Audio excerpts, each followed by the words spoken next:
Jordan's a gosh darn tyrant behind the glass. Starting to feel better, Jordan? Yeah? Off morning, huh?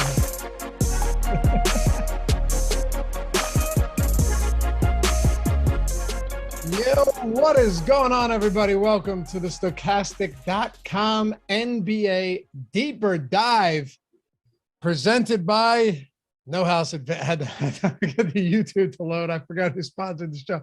Presented by the wonderful No House Advantage. I'm Dave Loughran at Lofty_D on the Twitters, LOUGHY_D. Joined by Adam Scherer at Ship My Money DFS, breaking down a 7-game Monday slate here. An interesting one, no doubt. What's going on, man? Yeah, how's it going? How was your weekend? It was good. We had a little get together for Justine's birthday, which is tomorrow, but do it on the weekend. Watch the Eagles. So everyone came over yesterday and we just watched the Eagles rout the Giants. Not even a competitive game. Then we watched Brock Purdy tune up a completely just terrible Tampa Bay Bucs team. They're done.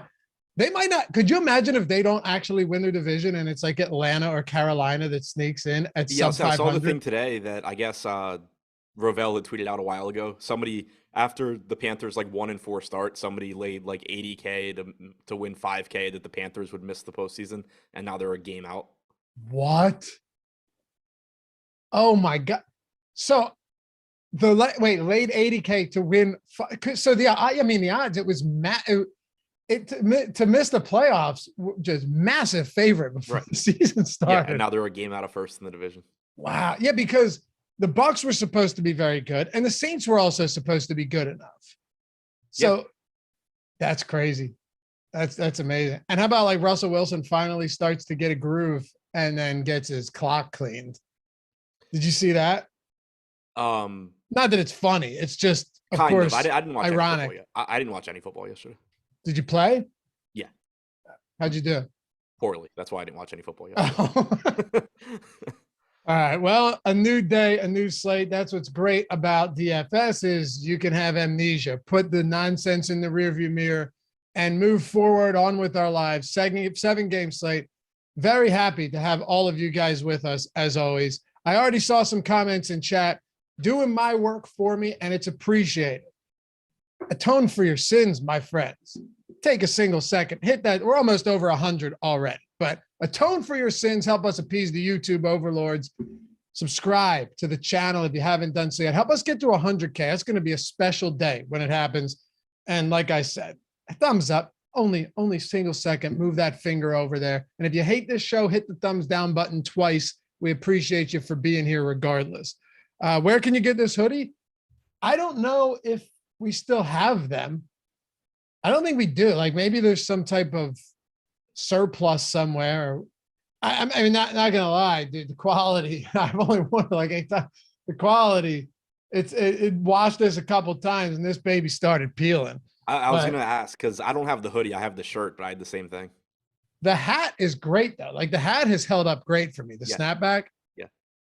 This, on the other hand, I mean, we've seen better days.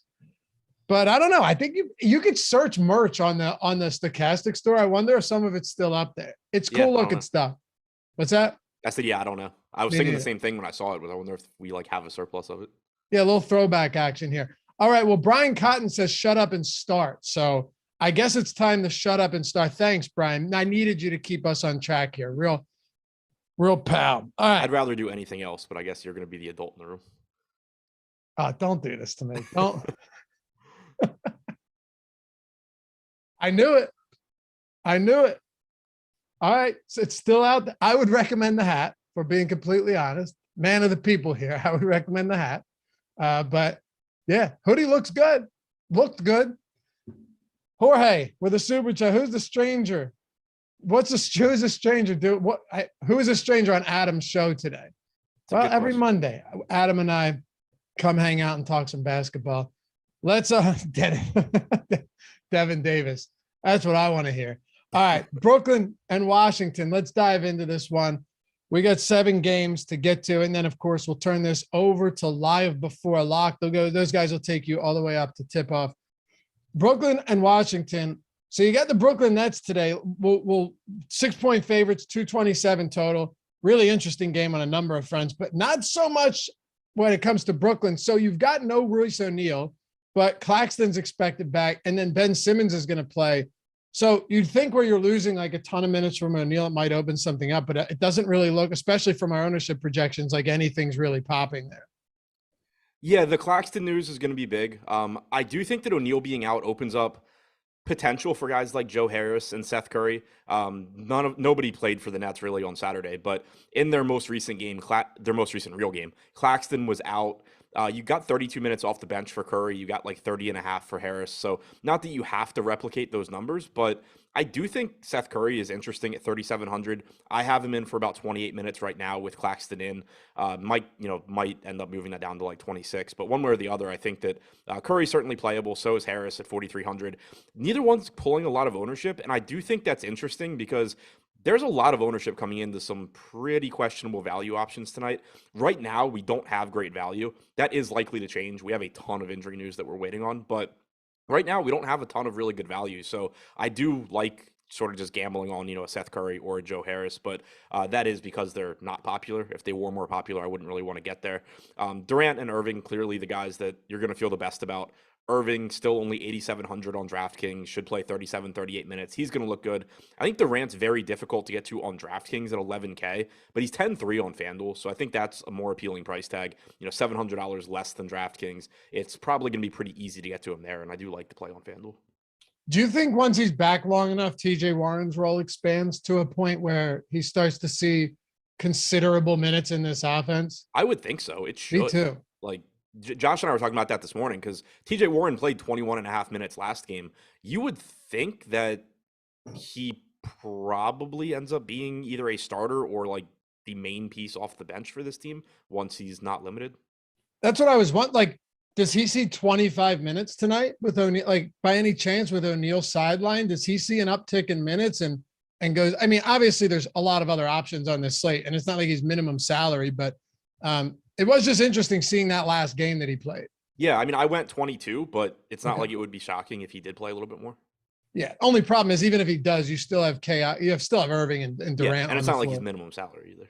Right, that's what I said. Yeah, he's not 3K. I think Washington though is pretty interesting with Beal still sidelined. Is Porzingis ownership still coming in at like 11%? I'm just refreshing it now. Looks like 14 and a half now. Okay, it came up a little bit. Look, he's been a solid per minute guy without Beal on the floor. He's gonna, him and Kuzma are what 30% usage players in this situation. And I think the 8 games that Bradley Beal has missed this season. We'll talk about Denny Avdia, of course, but let's dig into the 2 high price guys for Washington today, and which should be a pretty high scoring game.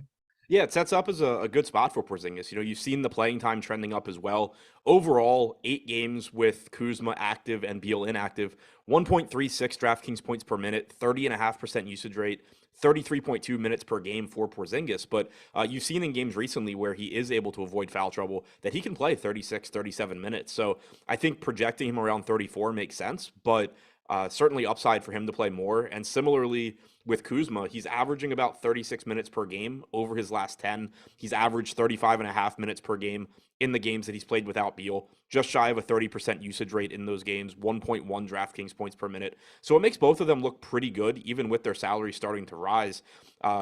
Certainly happy to get to either one of them. Porzingis a little bit more difficult on DraftKings since he is center only, but still a very high upside option here. Yeah, I think so too. And you're right. The whole center eligibility or center only eligibility sucks, but both of them look like pretty nice plays. Neither of them, even on a 7-game slate, pulling that much ownership. And then you've got Deni Avdija pulling 40 right now. This is somebody whose minutes, have been all over the map, but over his last, 39, 40, and 39 minutes, not a high volume shooter or anything, but decent rebounding numbers, decent assist opportunities. What do you make of him today pulling at this ownership specifically?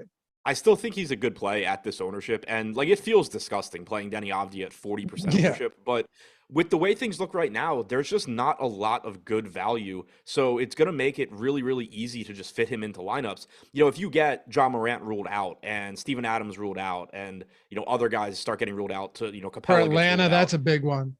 Who? If I said for Atlanta, if Trey and Capella end up Young sitting or Capella, yeah. You could certainly get it to where you just start getting these really good sub 4K plays, and it's sort of, Avdija would still be a good play, but he wouldn't be as good. Right now, though, it's just, this is somebody that in the 4 games where Beal and Rui have both been out, I think you said it, 39, 41, 40, and 38 minutes.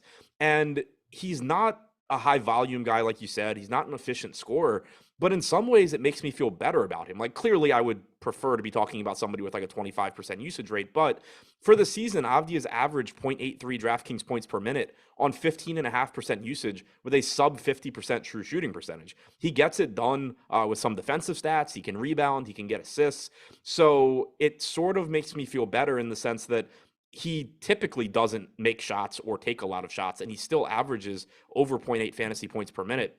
It's just kind of a clear, good projection for somebody that's underpriced playing this many minutes. So certainly happy to get there even at this ownership. Again, as you get other guys ruled out, he starts to look relatively worse, but he's going to look good one way or the other. Sure. He's definitely cheap. I mean, he's not dirt cheap, but he's not necessarily priced for a guy that's getting that many. Hey, look, 9 potential assists per game over his last 3. Do you have Monty Morris in? I have him in for right now. It does obviously make a difference as far as what else you can do with this team. If Morris is in, I would expect him to play around 32 minutes. I think he's sort of just a reasonable secondary option. He's certainly the kind of guy that you're going to lose interest as soon as we start getting other value. For example, if Ja Morant gets ruled out, $5,100 Tyus Jones is just going to look better than 5K Monte Morris. But if you give him around 32 minutes, he's going to look decent here, about a 0.8 fantasy point per minute guy. And his status will also affect Jordan Goodwin, who is 4,600. We have Will Barton back for Washington. So I went to 22 minutes on Barton. I went to 22 minutes on Goodwin. If you were to get Morris out, though, you're probably getting Jordan Goodwin in the starting lineup, and you're probably getting 30 plus minutes from him, which would make him look like a good option. So the Morris news is certainly important. If Morris is out, who does it help most from a facilitating standpoint? Just overall opportunities for assists, or is it just spread around to Kuzma, Porzingis, Avdija? Because it feels like that's the most likely route. Yeah, I think it gets spread around. Avdija is a capable playmaker. We know that they've used Kuzma essentially to run point at times, and they like that. Jordan Goodwin has an 18.8% assist percentage overall this year, so you would certainly see him take on some more. I would say Will Barton, but he's just been flat out awful this year. He's even in spots where he is likely to get good minutes, he's made it really difficult for Washington to actually give him those minutes. So I don't have a lot of trust in him, but there would be an easier path to minutes if Morris is out. Overall this year, without Beal or Morris on the floor, 22.3% assist percentage for Goodwin, 14.2 for Kuzma, 19.4 for Barton, 21.8 for Avdija. So it would look mostly like Goodwin and Avdija. Porzingis 19.5 as well.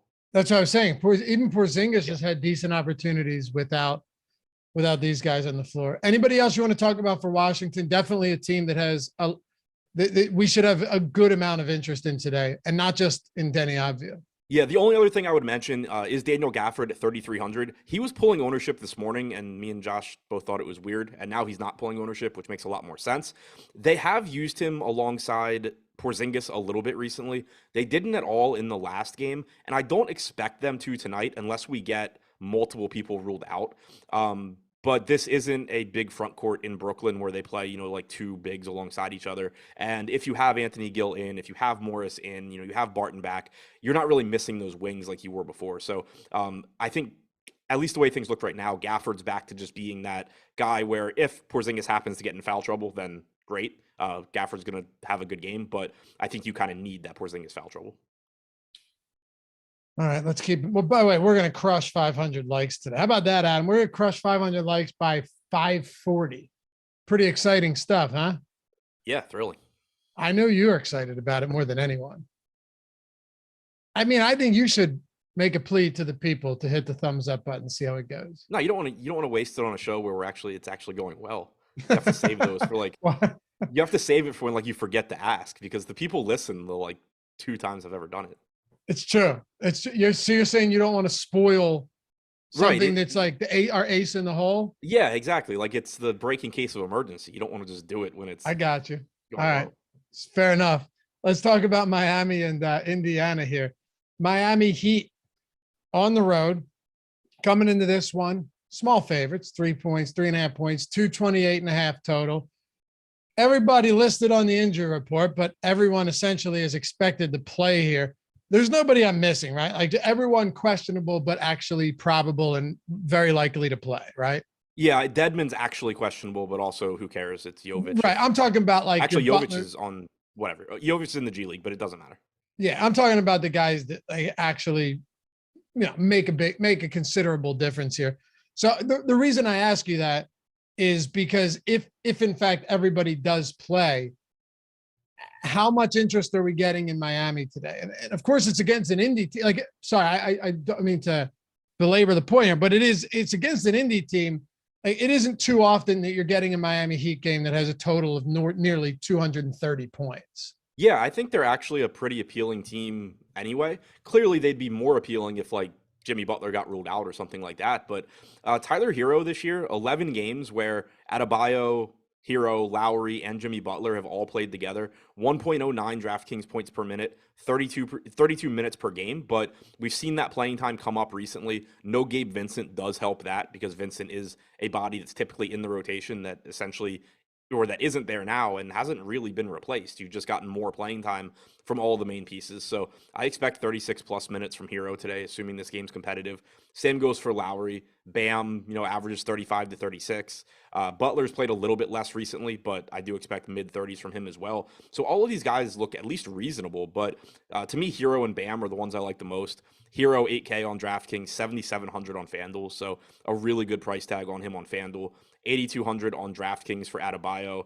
Power forward eligibility, 8,800, but with power forward eligibility on FanDuel, so still a pretty solid option there.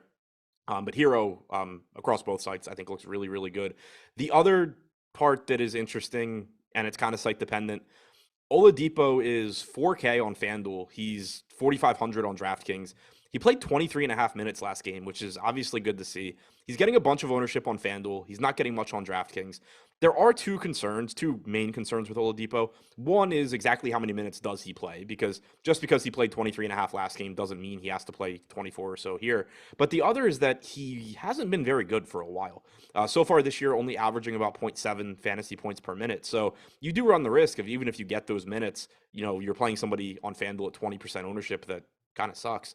But I do think he's a little bit underpriced on FanDuel. On DraftKings, not getting ownership, so it's kind of the opposite, where he's correctly priced, if not a little bit overpriced, probably at 4,500. But if he plays 24 to 26 minutes, it's not hard to imagine him beating that salary. So in this matchup, I do think Oladipo is kind of interesting, even though he has played poorly.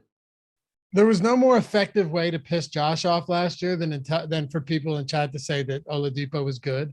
And there's a lot of effective ways to piss Josh off, to be fair. That was one of them, though. I can tell you that much. On the Indiana side, though, Tyrese Halliburton, I think this is probably a good place to start with someone like this. I wasn't really sure what things were going to look like for him, but it has gone pretty well. Look, he's not the highest usage rate guy in the league, 23.5%. Do you know what his assist rate is this year? It's like 50.1. Yeah, 51.5. Yeah. I mean, that's a monster assist rate. So you don't even necessarily need to be doing anything miraculous as a scorer. You don't need to have a 30% usage rate when you're passing that well, when you're shooting 41% from 3-point range, when, seven 3-point attempts per game. Like, these are the type of players I love, where their shot selection is good, right? So they can score. And when they do score, they're scoring a lot of long range opportunities, get to the basket, and also dish out double-digit assists every game. Question is, do you like him against Miami? You know what's really crazy to think about? What? Eric Lindquist was an athlete at the same college as Tyrese Halliburton. Like, what a wild gap in outcomes for two people. Oh, don't do that. We'll find out if he's in chat in a second. You're just trying to get it to smoke him out of the hole. Yeah. It usually works within like 30 seconds. But no, Halliburton, I think looks. What do you say? What school was it? Iowa State. Oh, okay. Is that where Eric went? Iowa State? Yeah. Okay. Good golfer. So yeah, anyway, Halliburton looks really good. Like, he's also been getting more playing time recently, which is nice. I'm projecting 34 minutes, but you could certainly get more. There he is. You could certainly get more. Like, he's played 36.5, 37 minutes each of the last couple of games. So, I don't like the matchup, but I like the price tag on him. He's averaging 1.3 to 1.4 fantasy points per minute this year, 1.39 on DraftKings, 1.37 on FanDuel. So I think he looks good here. He's getting, ownership, and I think deserves it. Beyond that, though, there are some other pieces to like here as well. You just paused everything you were saying to go, there he is. What'd you say? You just paused everything you were saying to just go, there he is. Go ahead. Yeah, glad he's watching. What's up, Eric? Nice to see you, bro. But I had Buddy nothing Hield to pulling do with ownership here, 15%, 6,200 on DraftKings, should play 32 to 34 minutes. He looks good. Miles Turner not getting ownership, 6%, 6,600. There's a lot of mid-range centers that I like on this slate that I think are going a little bit under-owned, and Turner's one of them. You got about 29.5 minutes last game. He missed a couple minutes because of foul trouble, I believe. But you've kind of just seen, I think there's at least the potential for him to start playing a couple more minutes going forward, because Isaiah Jackson seems to have sort of lost favor. He's not getting all of the backup center minutes anymore. He only played 12 last game. I think it just opens the door for, if he can avoid foul trouble, for Turner to start getting 32 minutes more frequently, which is really good for somebody averaging 1.2 DraftKings points per minute. So top options from Indy then, and really from this game before we keep it going. Halliburton, I think, is the top option. Hield looks good from a value, or reasonably good from a value standpoint. I like Turner as a lower owned tournament play. All right. Atlanta, Memphis. This could get ugly. This could get pretty ugly pretty quick. And also, I'll just throwing this out there. It might not mean what it looks like, or it might. Atlanta moved from +7.5 or +7, then +9.5. So a couple point line movement there. Total dropped as well from 227.5 to 225. This was following the news that Young and Capella were questionable. I think we expected Bogdanović to be out on the second of a back-to-back after playing like mid-30s in minutes on. And by the way, Adam, this is one of those spots where it wouldn't be shocking if they did sit. They're coming off an overtime game where Trey played 40 plus. Bogdanović made sense, of course, coming off an extended injury absence, but now they're on their second of a back-to-back after an overtime game playing huge minutes. Yeah, so it wouldn't be surprising if one or both of them do sit. Obviously, this team is shorthanded, so you would get a lot of value opening up. If the easier one to talk about is Capella. If he's out, you're just expecting Onyeka Okongwu to start, play 30-plus minutes, be a clear top value option. If Young is out, it becomes messy because they just don't have ball handlers. Bogdan Bogdanovic is already out. We know DeJounte Murray's been out. If you take Trae Young out, you're probably getting like Aaron Holiday starting, which is great and everything, but he sucks from a fantasy standpoint. So it's not going to be fun to click that name. Same goes for Trent Forrest, who already looks like a very good value. He should play a lot of minutes one way or the other. If you take Trae Young off the floor, Forrest is going to need to step up as a scorer, but can he do it is sort of the big question there, but should get all kinds of opportunities. He's only 3,100 on DraftKings, sub 4K on FanDuel as well, so he'll look good. AJ Griffin is much more productive without Trae Young on the floor, so I think he's going to look better, but it's really, if Capella's out, it's really easy to just put in Okongwu. If Young is out, you can go to Aaron Holiday, assuming he's the one that steps in to start. But, you're potentially getting, or you should get, increased production for Trent Forrest. You should get increased production for AJ Griffin. Like, there's a lot of ways you can go if Young is out. We currently have Okongwu at 31%. That's insane. And it would be the assumption that Clint Capella is not playing, I assume. But we have Capella at 7%. I know. So I'm not necessarily sure what's going on here. Trying to see if we've run any updates on this. As of now, we have this is such a tricky situation. There's a good possibility, and I know you just broke all this down. I'm just going to ask you to get a little bit more granular here. And of course, we got Live Before Lock coming up. If that news doesn't hit by the time that we are off, but if it turns out we have news coming in right now, let me just make sure that we're good here. Goodwin starting for Monte Morris. Okay. So Monte Morris is in fact out again. If Trae Young and Capella do sit, then you're down 4 or 5 starters and your top bench player in Bogdanovic. Like if you were to just because if you were to just look on DraftKings, just as far as pricing goes, your top 5 highest priced options would all be out. Yeah, it's one of those situations. I always get nervous with teams like this, where if Trae Young is out, you just don't have good guards. And to me, that's always kind of scary because you can just get those games where, you lose 120-70 because you just can't play offense. But at the same time, like, you can't treat it like that's going to happen. Trent Forrest is going to project really, really well.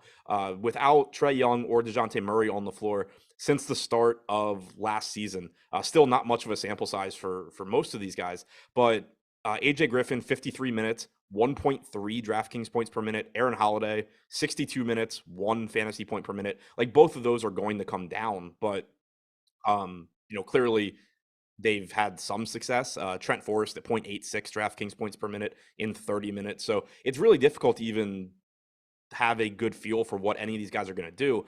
But you can expect that some combination of Holiday, Forrest, Griffin, Hunter potentially. Hunter is at 0.73 DraftKings points per minute in 231 minutes without them since last year.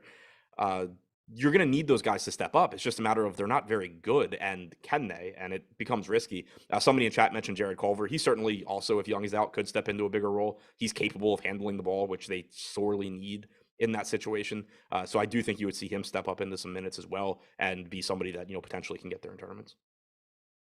Here's the thing, though. If they do only score 80 points, it's 80 points distributed amongst a bunch of 3K players. Sure. Yeah. And that's sort of the thing, is you're still going to want to get to these guys. But it's just that sometimes you just run into those spots where they still drastically underperform like what you would what you would expect them to do based on their usage, because they're just getting terrible looks and just playing horribly. But there's not a whole lot you can do about it. Like, if Young is out, you're still going to want to be getting to Aaron Holiday. You're going to want to be getting to Griffin, getting to Trent. You want to get to Trent Forrest regardless, but getting to Trent Forrest even more. Culver will look a lot better. Like, you're going to kind of just have to suck it up and hope for the best. And if Capella's out, I don't see how you're not getting to Okongwu, like a lot of it. Yeah, that one I think is just really cut and dry. Like, Okongwu is going to play 30-plus minutes barring foul trouble or some sort of massive blowout. And even if they suck, you're still getting the rebounding, the shot blocking opportunities like that. It can go poorly, but it's unlikely at almost minimum salary that he kills you. Yeah, exactly. What about on the Memphis side? We're still waiting on some news here too. Yeah, huge news here as well. Two pieces that, again, if John Morant and Steven Adams are both questionable, if Morant gets ruled out, it's a really easy one. You play a lot of Tyus Jones at 5,100. You also get a bump in usage for Dylan Brooks.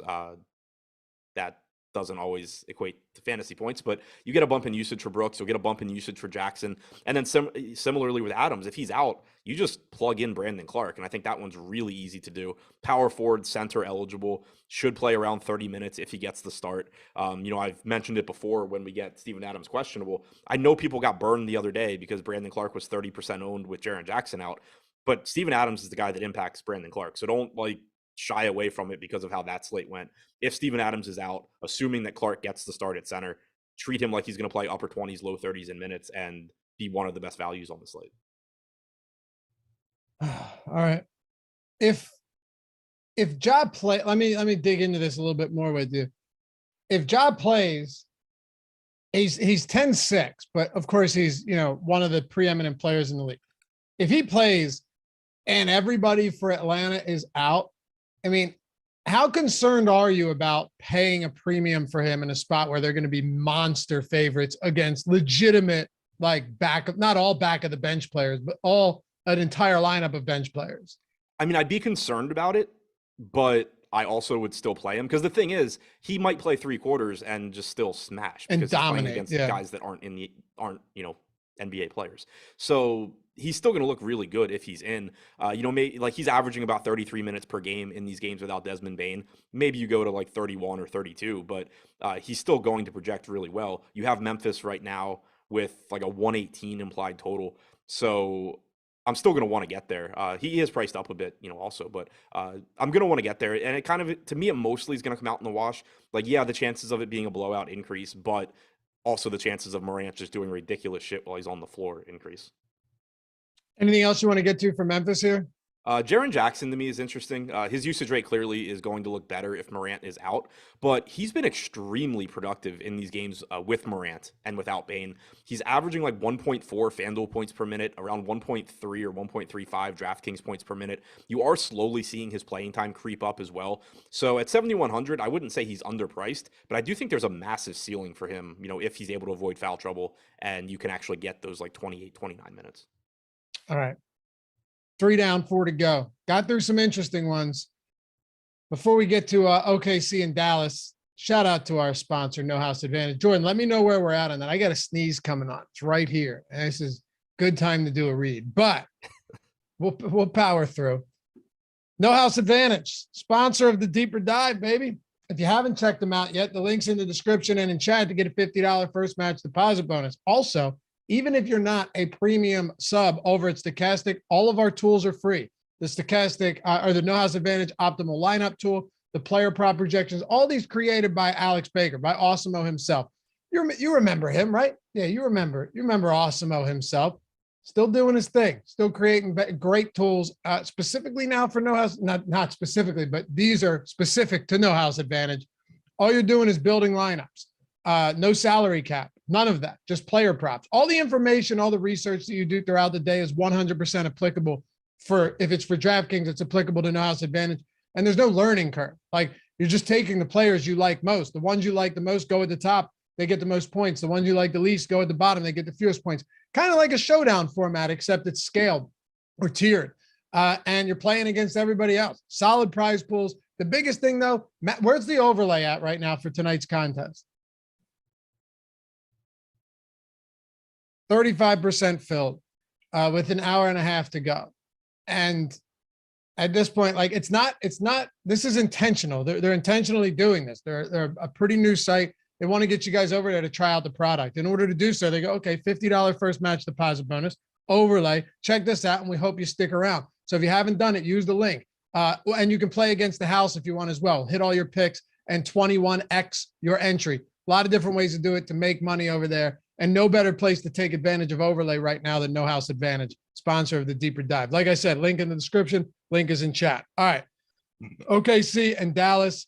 You know this as well as I do, Adam, that for the most part, healthy teams are not as interesting as unhealthy teams.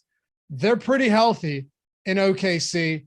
You're still getting a little bit of ownership here, though, against the Dallas. I was a little bit surprised by this, just given some of the salaries, but Giddey double digits, Pokusevski coming in at double digits today, SGA coming in right around 8%. What do you make of that? I don't totally understand it on Giddey just because I think there's going to be a lot of good guard plays. That being said, like I'm never opposed to getting them. It's just, yeah, he played 38 minutes last game, but it's OKC. I'm not going to start projecting him to play that much. I expect him to play 32 to 33 more often than not. So I think he looks fine. I'm a little surprised the ownership's as high as it is. SGA's has come up from this morning, which I think is fine. 10,100 for him. He's going to be easier to get to in some senses if Young and Morant are out, because you're going to have more value and you're also going to not have those two guys at that same price point. Of course, you also will be allocating more of your guard exposure to guys like Tyus Jones in that case. But SGA, I think, is a good tournament play right now. If those guys get ruled out, it's just going to be easier to find the salary for him. He's the one guy from this team, though, I think you can typically trust. Pokusevski, 4,400, 11% ownership. I get that. It's just he's at a price point right now where you're kind of just screwed no matter what you do. You just have to hope you run well with whatever your decision is, because like last game, we saw him play 34 minutes. He started the game. He didn't start the second half, still got to 34 minutes. If you don't play him at 4,400 and he does that, you're probably screwed. If you do play him at 4,400 and he plays 18 minutes, which is also fully on the table, you're also screwed. And there's no real way of knowing how it's going to go. We do know OKC has most of their guys available. So they sort of have a lot of different ways that they can do really annoying stuff. But I'm expecting around on average 24 minutes from Poku. It makes him look decent at 4,400, but also somebody that's going to fall off a bit as more value opens up. So really for me, it's, if you land on a little bit of Giddey or Poku, that's fine. SGA is the one guy that I feel the most confident in. Claxton, game time decision. Dedmon expected to play for what that's worth. All right. Yeah. Have you been getting any, I've been getting a ton of spam on Twitter for like NFT drops and stuff. Do you get that a lot? I get a ton every day. Decent amount. Yeah. I mean, yeah, I wouldn't say a ton every day, but I'm talking like at least 10. No, definitely not. It's insane. And then people that are like sports, they want you to bet and they're showing like a $5 bet where they won $100,000, but then you see that the bet wasn't actually placed. It was like $5 to win $100,000. Horrible stuff, man. Elon said he fixed it. I mean, not for me. Come on, dude. We got to figure this out. Anyway, I was spam has been ridiculous lately, but what spam? DMs. Oh yeah, that's terrible. Yeah. It's horrible. But it hasn't been NFTs so much as just like women that like porn bot accounts. Yeah. Well, they see what you look at and then they target you. Right. I mean, for me, it's NFTs and betting. For you, it's hookers. All right.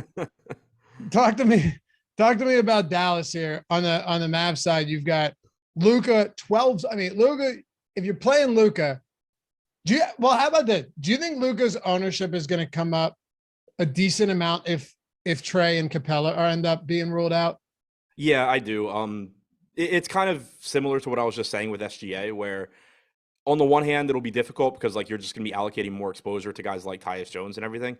But on the other hand, you're just going to have the salary to get to Luka, and it's going to be pretty easy. So especially if you start getting centers ruled out, if Adams is out, if Capella is out, I certainly expect Luka's ownership to skyrocket. If the guards get ruled out, I still expect it to go up, just probably not as much. What do you want to do with him right now as it stands? With Luka. Yeah. So I think right now around 20%. It's kind of interesting, like because we don't have a lot of good value right now.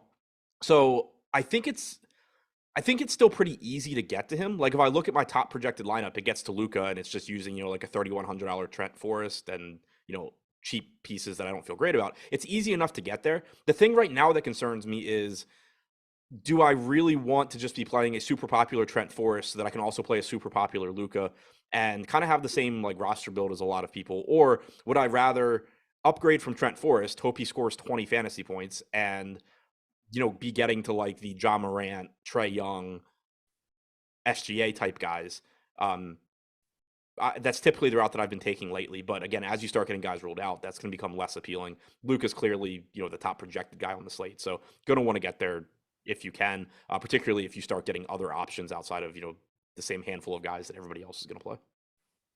What about Hardaway? His minutes have been kind of all over the map. He's had some strong performances, and then, as we know, he's as point dependent as they come. Really all over the map, not just from a production standpoint. That happens with a guy that relies on scoring, but also from a minutes perspective as well. Yeah, I think he's fine. He's played really well as a starter. I don't expect that production to keep up. It just doesn't make sense that he would start producing more fantasy points per minute playing with Luka than without. But I do expect him to play typically around 30 minutes at 5,300. It's a pretty solid value, shooting guard, small forward. I think the 13% ownership makes sense there. I think it makes sense on Finney Smith, at least right now as well. He is awful from a fantasy standpoint, but 3,900, likely playing 30 plus minutes here. Finney Smith's certainly somebody that I think that ownership disappears, though, if you start getting like Brandon Clark as an option or Oneko Okongwu as an option, or, you get Trae Young or Morant ruled out. I think you see Finney Smith's ownership disappear really quickly. Who else do we want to, because after this, we're going to talk Cleveland, and that could get interesting as well. Who else do you want to dig into with Dallas? Once you get past like Wood and Hardaway, Finney Smith, Doncic, there's really nothing. But yeah, as far as those guys go, is there anyone that stands out? So we are still waiting on Maxi Kleber news. If he's out, you could potentially see more playing time for Christian Wood and Dwight Powell. I wouldn't care too much from the Powell standpoint, but if you get a little bit more playing time for Christian Wood, that's going to look good. The one thing that is just sort of interesting to me, though, is that we have Wood projected for 16% ownership, and I get it. He's a good point per minute guy. It's a good matchup. He should have plenty of success while he's out there.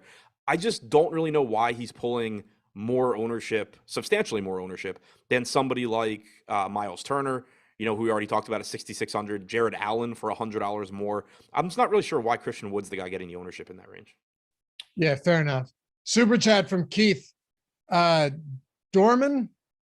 I don't know what it says about me, but my spam DMs are porn bots selling NFTs. I might need a new hobby. Yeah.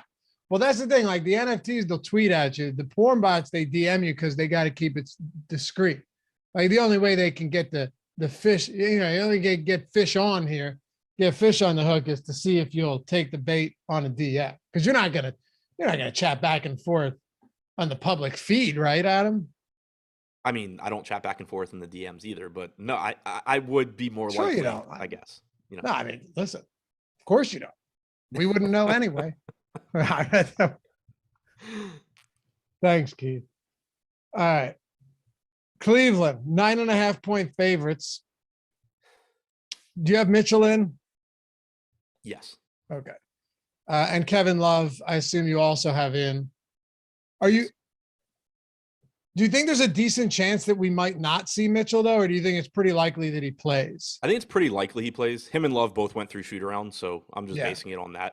But yeah, I mean, he's questionable, so clearly there's some chance he doesn't. But since they went through shoot around, I have them in. Yeah, full participation in shoot around. You would think that they're both going to be active for this one, because that could have got pretty interesting. Now that both of them are likely to play, you got two 8K plus guards in Darius Garland and Mitchell. But I will say this is a San Antonio Spurs team this season that is playing at the 7th fastest pace. They have the worst defensive rating in best. They have a -10 net rating. Like no one else is even close to that. The second worst team as far as net rating goes is the Pistons at -7.2. But just awful offense for San Antonio. Worst defense in the league. Second worst offense, and a top 7 pace team. Yeah, it sets up as a really nice spot for Cleveland. And so, if Mitchell is in, I still think he's a pretty solid option at 8,900, assuming we don't get any word of a limitation. Knock on wood, Cleveland has certainly not bothered to limit their players when they come back from injury so far this year. You got 38 minutes out of the gate for Allen. You got like 40 out of the gate for Garland. So I'm not expecting him to be limited, and it does make him look good at 8,900. Garland at 8,300 still looks good as well. Should play around 36 minutes, about a fantasy point per minute guy in a good spot. If Mitchell were to be out, Garland's production should increase. I'm really interested in Jared Allen, though. I mentioned it a second ago. I mentioned it this morning. I have no idea why he's not getting more ownership in this spot. He's played huge minutes since coming back from injury. Played 38 in that first game back. Played about 32 in a game where he had some foul trouble. Played 36.5 last game. I don't think Kevin Love is likely to have that big of an impact here because, for one, Kevin Love was in the game that he played 38 minutes when he came back from injury. And for two, he's averaged about 33 and a half, 34 minutes per game in games that Kevin Love has been active this year. So I went 34 minutes on Allen, and I think you could get more in what's a really, really good matchup against the Spurs. If he's going to continue to pull 7% ownership or somewhere in there, I really like getting to Jared Allen. Okay. What's he at right now? 7%? Yeah. How about that? DraftKings added the player pictures to all the props. Oh, nice. All right. Cool. Unnecessary, but kind of cool.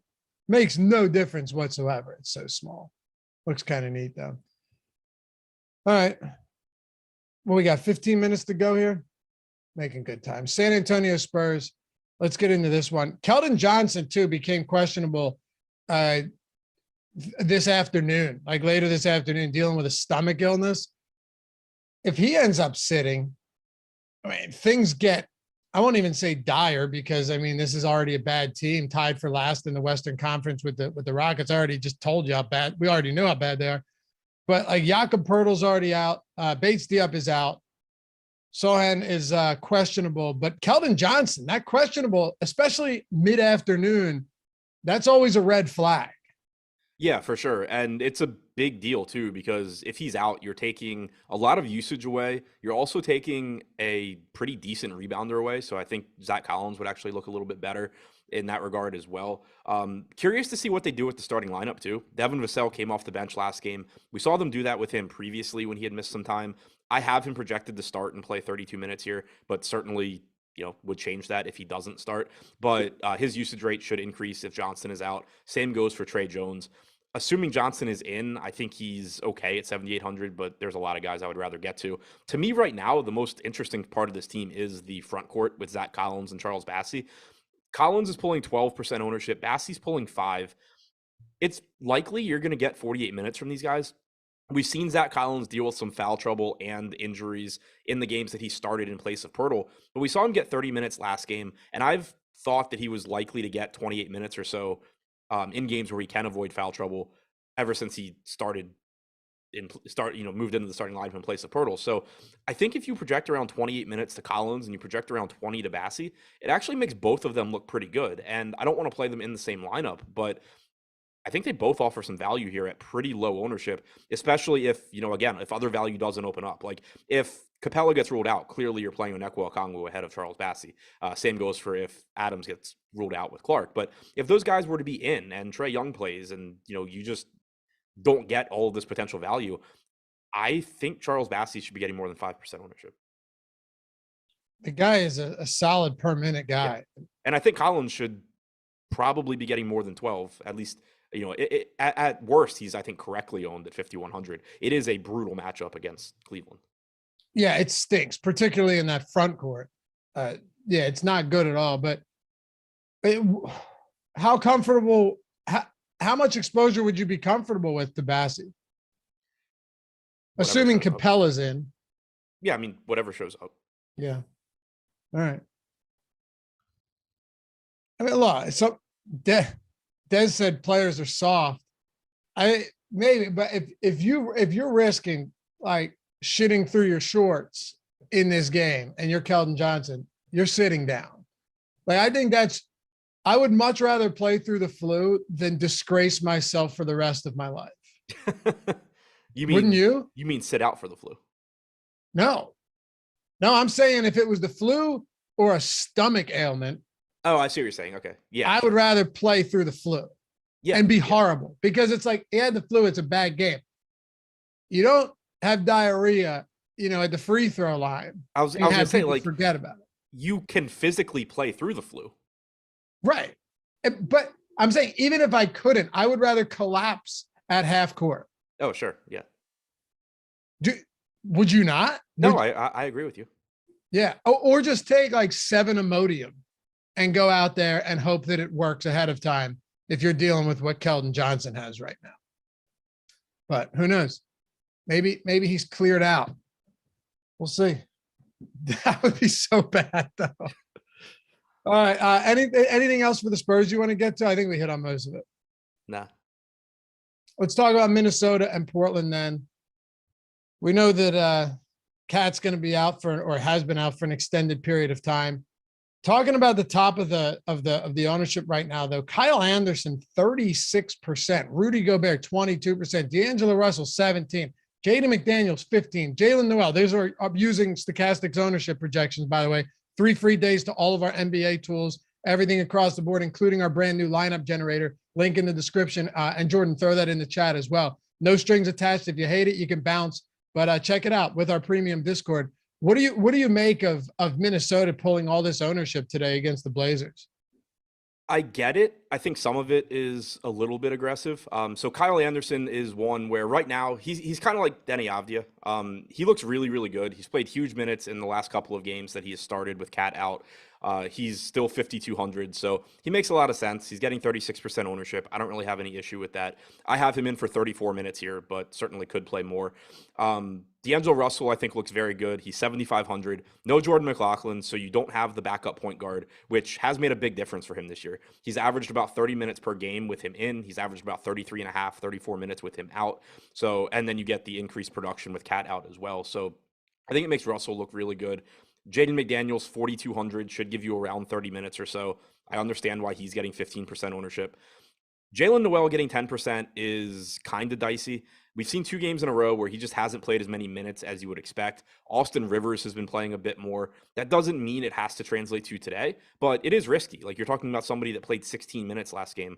He certainly could just do that again, and it's not like he's min salary. He's 4,500, so he has a nice ceiling. He's kind of like Pokusevski, where, you know, if he plays 16 minutes, you're screwed. If he plays 26, you probably need to have him, at least with the way value looks right now. So I get why he's getting some ownership.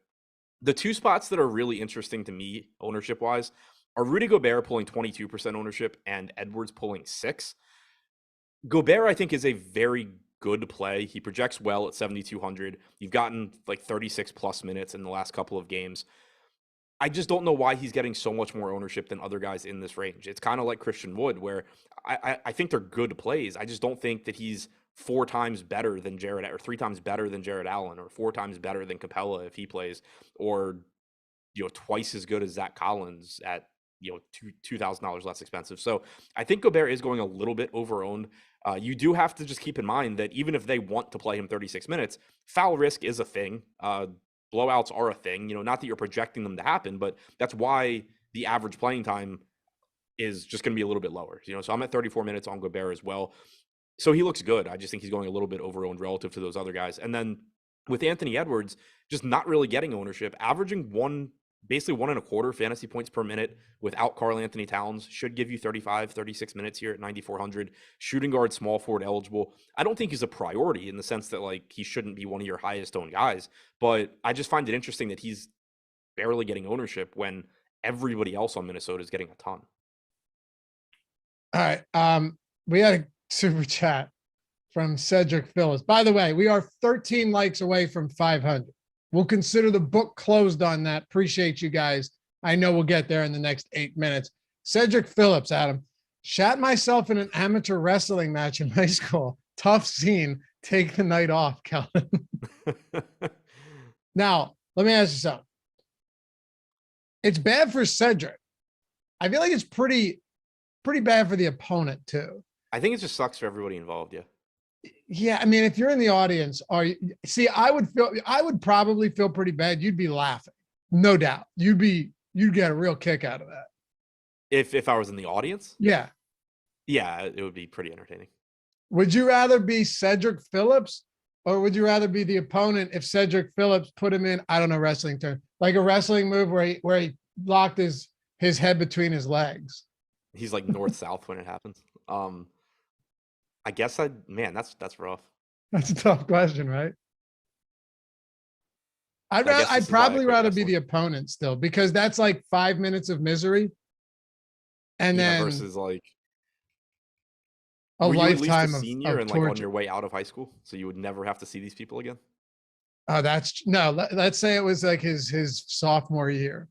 You just transfer, right? What? You just like transfer. Yeah. But you have to transfer far. Because Right. if you're still like facing the same Yeah, teams, you can't transfer to like the rival school that's like 2 blocks down the road. yeah, people like that. I'm not wrestling him. You might win because they're just so hands off with you. Like you should. That's actually a great technique. Just blast one all over your gear, and then anytime you wrestle someone, they just don't like. They just forfeit. Yep. You know what, Cedric? You gave me some ideas. All right, talk to me about the Portland Trailblazers. We got about 6 minutes to go. Kyle, sorry, not Kyle Anderson. Is this for a 7-game? Is this one of the least appealing teams to you right now? And what do you make of a 10K Damian Lillard pulling 7%? So the Portland side, I think, is more difficult to get to. It's still an appealing game, but Lillard pulling 7%, I think very similar to SGA. He did play 41 minutes last game, which is good to see.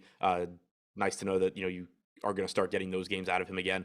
A little bit overpriced for his median projection, but also it's Damian Lillard, so he's just going to have those massive games here and there. Nurkic is another one of these mid-range centers I like in tournaments. He only played 26 minutes last game. You do run the risk of his playing time coming down a bit now that Portland is essentially fully healthy. But if you get 28, 30 minutes from Nurkic, he's still going to look pretty good. So I get why he's low-owned, but I do still like the upside that he offers. Outside of that, there's not much I really like here. Josh Hart's pulling the most ownership on the team. That, I think, is simply because he's shooting guard, small forward, and 6K. As you start getting more value opening up, I think that's going to disappear. Get to a couple super chats here. Jordan, is the one you sent me the one I missed from earlier? That's the one I missed? All right, thanks. We got two. From Zach Pennell, 7,500, Adam, left on the DK utility spot. Have Rudy Gobert, who to plug? Are you saying you have Gobert in the lineup or you have him at the utility? I don't even see this question. I guess it's real fun. I'll read it one more time too, because Jordan DM'd it to me. It says 7,500 left on DK in the utility spot. Have Gobert, who to plug? What are you saying at the end? Who to plug? I think he's using a Keldon Johnson butt joke. No, okay. I'm joking. I think he's saying like, who do I plug in at 7,500 left in the utility spot? That's we'll just has Gobert. What? And he's saying he already has Gobert. Yes. Okay. D'Angelo Russell would be my first choice. Okay. I wasn't sure if he was saying like I have Gobert, but should I go with someone else? Adam, what do you do differently, or what strategy do you use in single entry and 20 max tournaments than what you do from 150 max? That's from Julio G. Nothing really. I mean, I weight projections more just because you're playing smaller fields. You don't have to necessarily be as different, but I'm using like a lot of times it's lineups that I'm playing in 150 max as well. I'm just waiting. I'm weighting projections a little bit more, ownership a little bit less. Okay. Anything else here? Should we wrap it up with Boston LAC? No, I think we can go to Boston LAC. Let's do it. Hey, by the way, BetMGM, you guys already know this. 2 free months, baby. You want 2 free months? Not a BetMGM. 2 free months of everything at Stokastic. I told you about 3 free days. Forget about that. If BetMGM's available to you, you were talking 2 free months, $240 value. I'm going to give you the very simple steps. It takes like a minute to do all of this. Use the link in the description. Jordan, throw that in the chat as well. Sign up. Take $10, $10, and look at that beautiful picture of Eric Lindquist down there. If that doesn't convince you, I don't know what will. Take $10. It can be more if you want, but only has to be 10. Put it on any bet. Not like, don't do a straight bet just to make sure of it. No odds booster parlay. $10, any bet. Doesn't need to win. If it wins, you still get paid out. But regardless, once that bet settles, you're in for 2 free months of Stokastic plus Platinum. It's $120 value for each month, $240. All of our tools, every single sport, all of our data, and our new lineup generator. Fantastic. All the tools built by Alex Baker, Osimo himself, managed as well by some amazing players. Steve Buzzard, Sean Zahn, ton of guys behind the scenes that you don't see on the front, but are winning a lot of money on the back using these tools, playing DFS. And this isn't an either or thing. You also get up to $1,000 risk-free bet. So if you got a little bit of extra money to spare and you're like, all right, I'll do more than $10. If you do 100, You bet it, you lose, you get $100 back in free bets, and you still get the 2 months of Stokastic. It's amazing. It's amazing. Legitimate no-brainer, and we'd love to see you over there. When you do take advantage of this, though, and you do get the 2 free months, join our Discord as well, because you'll have that for 2 months on top of it. All right, let's keep going. We'll wrap this one up, Adam. I'll throw it over to you. You've got the Boston Celtics at the LA Clippers. Waiting on Zubats, but aside from that, I think we should be good to go. You can cover this from both sides since we got 2 minutes to go. Yeah, so starting with the Boston side, still no Al Horford, so you should get Blake Griffin in the starting lineup. Don't really care on this slate. Jaylen Brown, 9K, pulling 10% ownership on DraftKings. I think that makes sense. I think he's comparable to Anthony Edwards, but he is a little bit less expensive, so that's probably why you're seeing a little bit more ownership there. 6,100, Marcus Smart looks like a pretty good value right now, but again, as you get guys ruled out, he's just going to become less important. Still a reasonable option. And then Malcolm Brogdon at 4,900, I think is interesting. He's pulling 18% ownership, which seems a little bit aggressive, but you should get 2 of Brogdon, Derek White, and Grant Williams in the closing lineup tonight. If it's Brogdon, that probably means mid to upper 20s. If he's not in the closing lineup, then you're probably talking like 22, 23, but he's a little bit underpriced and does benefit minutes-wise from Al Horford being out. So he's pulling the most ownership right now, probably a little higher than it should be, but also I think a pretty good value option. On the other side, Kawhi Leonard, 7K on DraftKings, 6,300 on FanDuel. He played 30 minutes last game. He played 30 minutes the game before that, albeit part of that being in overtime, but they still let him do it. So I expect him to be around 30 minutes again tonight. He hasn't been very good this year, only averaging about a fantasy point per minute, but that is likely to improve as, he kind of gets his legs back under him and shakes off the rust. So on DraftKings, pulling 12% ownership, I think that's fine. FanDuel, he's pulling more ownership, but clearly an even better value. Outside of that, though, nothing really stands out to me from the Clippers. Clearly, Paul George is fine if you get to him a little bit, but I don't think he's like really underpriced or anything. Zubats is now questionable. If he's out, you're probably getting Batum, I would think, in the starting lineup. Could be Covington, but Batum's up to 4,300 now, so I think kind of a secondary value option if he were to start. Reggie Jackson's back, so no real interest in John Wall here. Overall, not a super appealing game to me.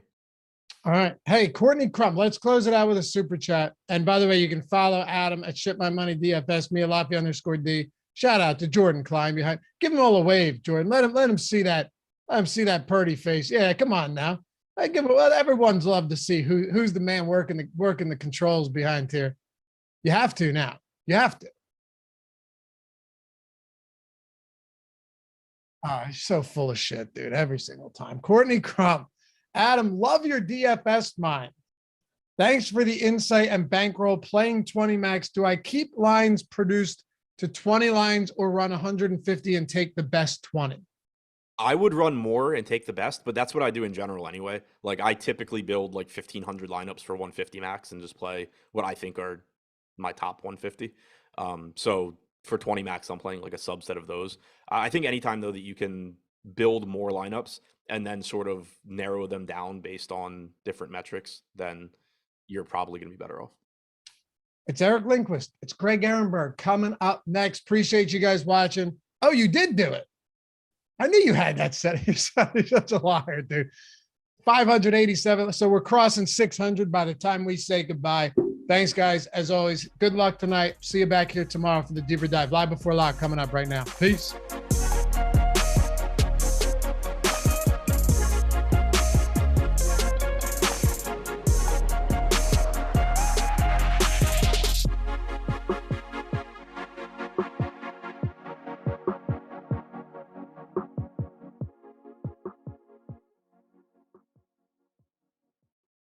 Take another shot at taking home that $5,000 first prize at No House Advantage. Pete McCarthy here for Stokastic DFS. Give us a like, subscribe, keep up with all of our shows, our DFS offers, our giveaways. We got a ton coming up over the course of the next 10 hours or so, a little less than that, right? We got Monday Night Football with the Patriots and Cardinals, of course, breaking down everything as far as the NBA goes. We've got NHL coverage, World Cup coverage, you name it. Check it all out right here at Stokastic DFS channel. Also, our Odds Shopper channel on YouTube as well. So what are we looking at tonight as far as No House Advantage goes? We've got the one big pick'em contest in the NBA going toe-to-toe with the NFL as well. An NFL contest you could play Also, so let's give you a pick here. We'll start out with Marcus Smart. I think this is the clearest pick on the board tonight. 4.5 assists is the over-under for Marcus Smart. He's been over this in 12 straight games. He's had at least 5 assists in 21 of the 24 games he's played this season. So, hey, here you go. Kind of a freebie sometimes here with No House Advantage with their pickup contests where, look, you can try to get crazy and there is reason to try to go against the field, to be a bit contrarian. Sometimes you don't want to fight against it. If you want to get risky with Marcus Smart, I'd say just leave it off your board.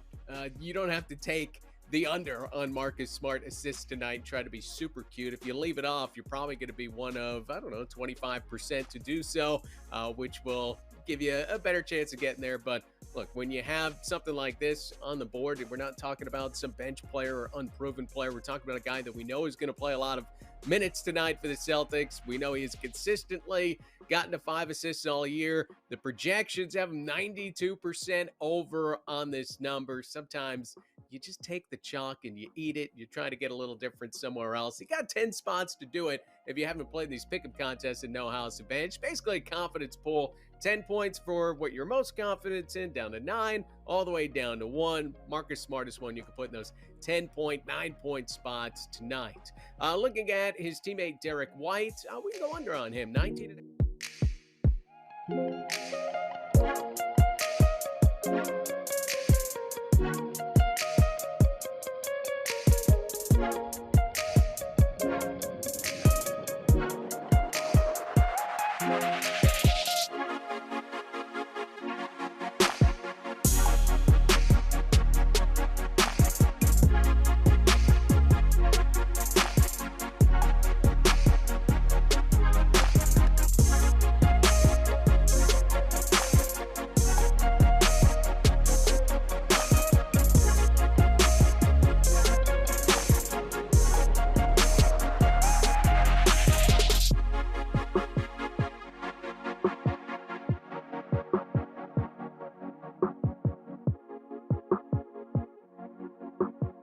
Like me, I have to make sure I'm having a stroke every once in a while because when the mic glitches, like you never know. That's a dark joke. I'm not. But you never know. You never know. You just gotta be sure on these things. My God, I love you. What is happening, guys? Welcome to another Stokastic NBA Live Before Lock. And for today, Eric and I are going to be breaking down a whole lot of injury news. Not going to read off every single player, but here are the ones that are going to be most important to us. Trae Young and Clint Capella from the Hawks, they're questionable. John Morant and Steven Adams from Memphis, they're questionable. From Cleveland, Donovan Mitchell and Kevin Love, questionable. For the Spurs, Keldon Johnson's questionable. Jeremy Sochan is questionable. And Eric, one of your favorite players in the NBA, Ivica Zubac, he is also questionable. So that is something that is going to dictate a lot of how we approach this slate as guys come in. Like the video, subscribe to the YouTube channel. Shout out to No House Advantage, the sponsor of today's show. Eric, what do you make of all the injuries that we're dealing with tonight? Holy hell. Be by your computer. Make sure you have some swaps in mind for things. We have one of those slates. This is the first time in a long time we've had that hour and a half gap from 8:30 p.m. Eastern time till it'd be 10 p.m. Eastern time, that Minnesota-Portland game. And then you get the 10:30 game, which I feel like we haven't had in a while either. This is more of like the slates I'm accustomed to, where there's a lot of late swapping. We have 2 games that lock at the end of our show. We'll be reacting to news. I'm sure we'll get quite a bit of news leading up to that 8 p.m. window of games, but lots of late swap opportunities. Lots of opportunities where if you're paying attention to the news, you're going to find low owned tournament pivots that could end up being the nuts. So if you have other plans tonight that aren't involved with late swap, maybe reconsider if you're entered tonight. Yeah, and this is going to be a slate where it's you and I, we talk about late swap a ton, right? It's always something that kind of focuses on a lot of our conversations. It's important. It's the number one edge that we have going in DFS right now. But here's also something that I think is kind of tricky about today's slate. So typically when we see this many players that are questionable, that are not in the first game of the day, I'll pretty frequently just kind of ignore the opening games and be like, let's just kind of leave these out of our player pool. We'll try to swap for better value. I find that hard to do today because there are some plays that I do think are pretty important, particularly coming from Washington. So we're going to talk about some of the players that are questionable and how you're dealing with them, but correlated to that, what are you going to do with guys like Jordan Goodwin and Denny Avdia from the Washington Wizards, who I think look like really strong plays, and I don't really want to forego them? Yeah, you shouldn't. I don't think you should. I think that that's probably the number one thing to take away from anything we're talking about when it comes to late swap today. Everything it has context attached to it. We have Jordan Goodwin and Deni Avdija. They have multi-positional eligibility on DraftKings. I'm playing only DraftKings today. I have been for the last month or so. And when you start considering them being sub 5K, no Bradley Beal still, and now Monty Morris out, you just play the guys. They're only one lineup spot that exists, or two in the event that you end up playing both. You have Kristaps Porzingis and Kyle Kuzma. We know the kind of pronounced upside they can have. I definitely want to get to pieces of them. And I think Will Barton, out of the middle of nowhere, I mean, I just ran my 150. I had like a small inkling. He hasn't really been a big prominent part of that rotation as is. Pretty wild to see. He's seen sometimes where he's gotten to 26, 30 minutes though. A lot of those times it still had an active Monty Morris. So I do think that there's an opportunity to maybe get to some shares of him as well. Those are a lot of pieces that are difficult to ignore here in this Brooklyn spot. I do think Brooklyn rolls in this one. So, I mean, regardless of what you think about the game, I think that there's reasons to get to some of these ancillary pieces, and Washington just really, really stands out. But there are only two lineup spots, being the most popular in Goodwin and Avdija. You have six other spots to be able to rotate between. And a lot of the pieces I'm going to want to get to, I mean, we could see how everything pans out with Atlanta and Memphis. That's going to be a huge game for DFS purposes. You have that next session with San Antonio kind of being the highlighted team there. And then, of course, maybe a small inkling of interest in the Clippers, but more so spend ups that I'm going to be looking at in the late night window. So very interesting slate. I've been kind of piecing together what my game plan is going to be. I want to have some lineup spots available for Atlanta, no doubt about it, but they're only two spots. Yeah, and I think one thing that is pretty important that I haven't really figured out what I'm going to do with, because you mentioned before that Will Barton is also in the picture for the Washington Wizards, and I right now do have Jordan Goodwin projected really well. I actually think that points per dollar and also relative to ownership, he's one of the more overlooked players on the slate, because right now we have Goodwin. Let me check to make sure this is still the most recent ownership, but I saw before, at least when we were starting the show, he was 13% owned on DraftKings, and then FanDuel wasn't all that. Okay, never mind. It is way more popular now. So Goodwin is now up to 64% on DraftKings, 70% on FanDuel. I don't know what ownership I was looking at here, but I've got to say, Goodwin is massively popular. But how will Will Barton potentially play an impact on that? Just because the last time we saw the same arrangement for the Washington Wizards, Bradley Beal out, Monty Morris out, Delon Wright, Rui Hachimura, Goodwin played 24 minutes, and then we saw Barton play 29 and a half minutes off the bench. But what do you think the minutes allocation is going to be between those two guys? I think it's going to be a large range of outcomes for Will Barton. I think Goodwin is pretty locked into being out there quite a bit. Maybe that's just because he's been playing pretty decently well. You look at this run, it hasn't resulted in wins. The Wizards have lost 9 of their last 10. They are really free falling here. Bradley Beal out for the last week, not helping things in any way, shape, or form, but Goodwin's at least shown them something the last couple games. And I will say it's been almost from the jump that they haven't been all that interested in Will Barton being a prominent part of this rotation, where I thought he was going to end up playing 30 minutes off the bench here when that started out, but he hasn't started an entire game this whole year.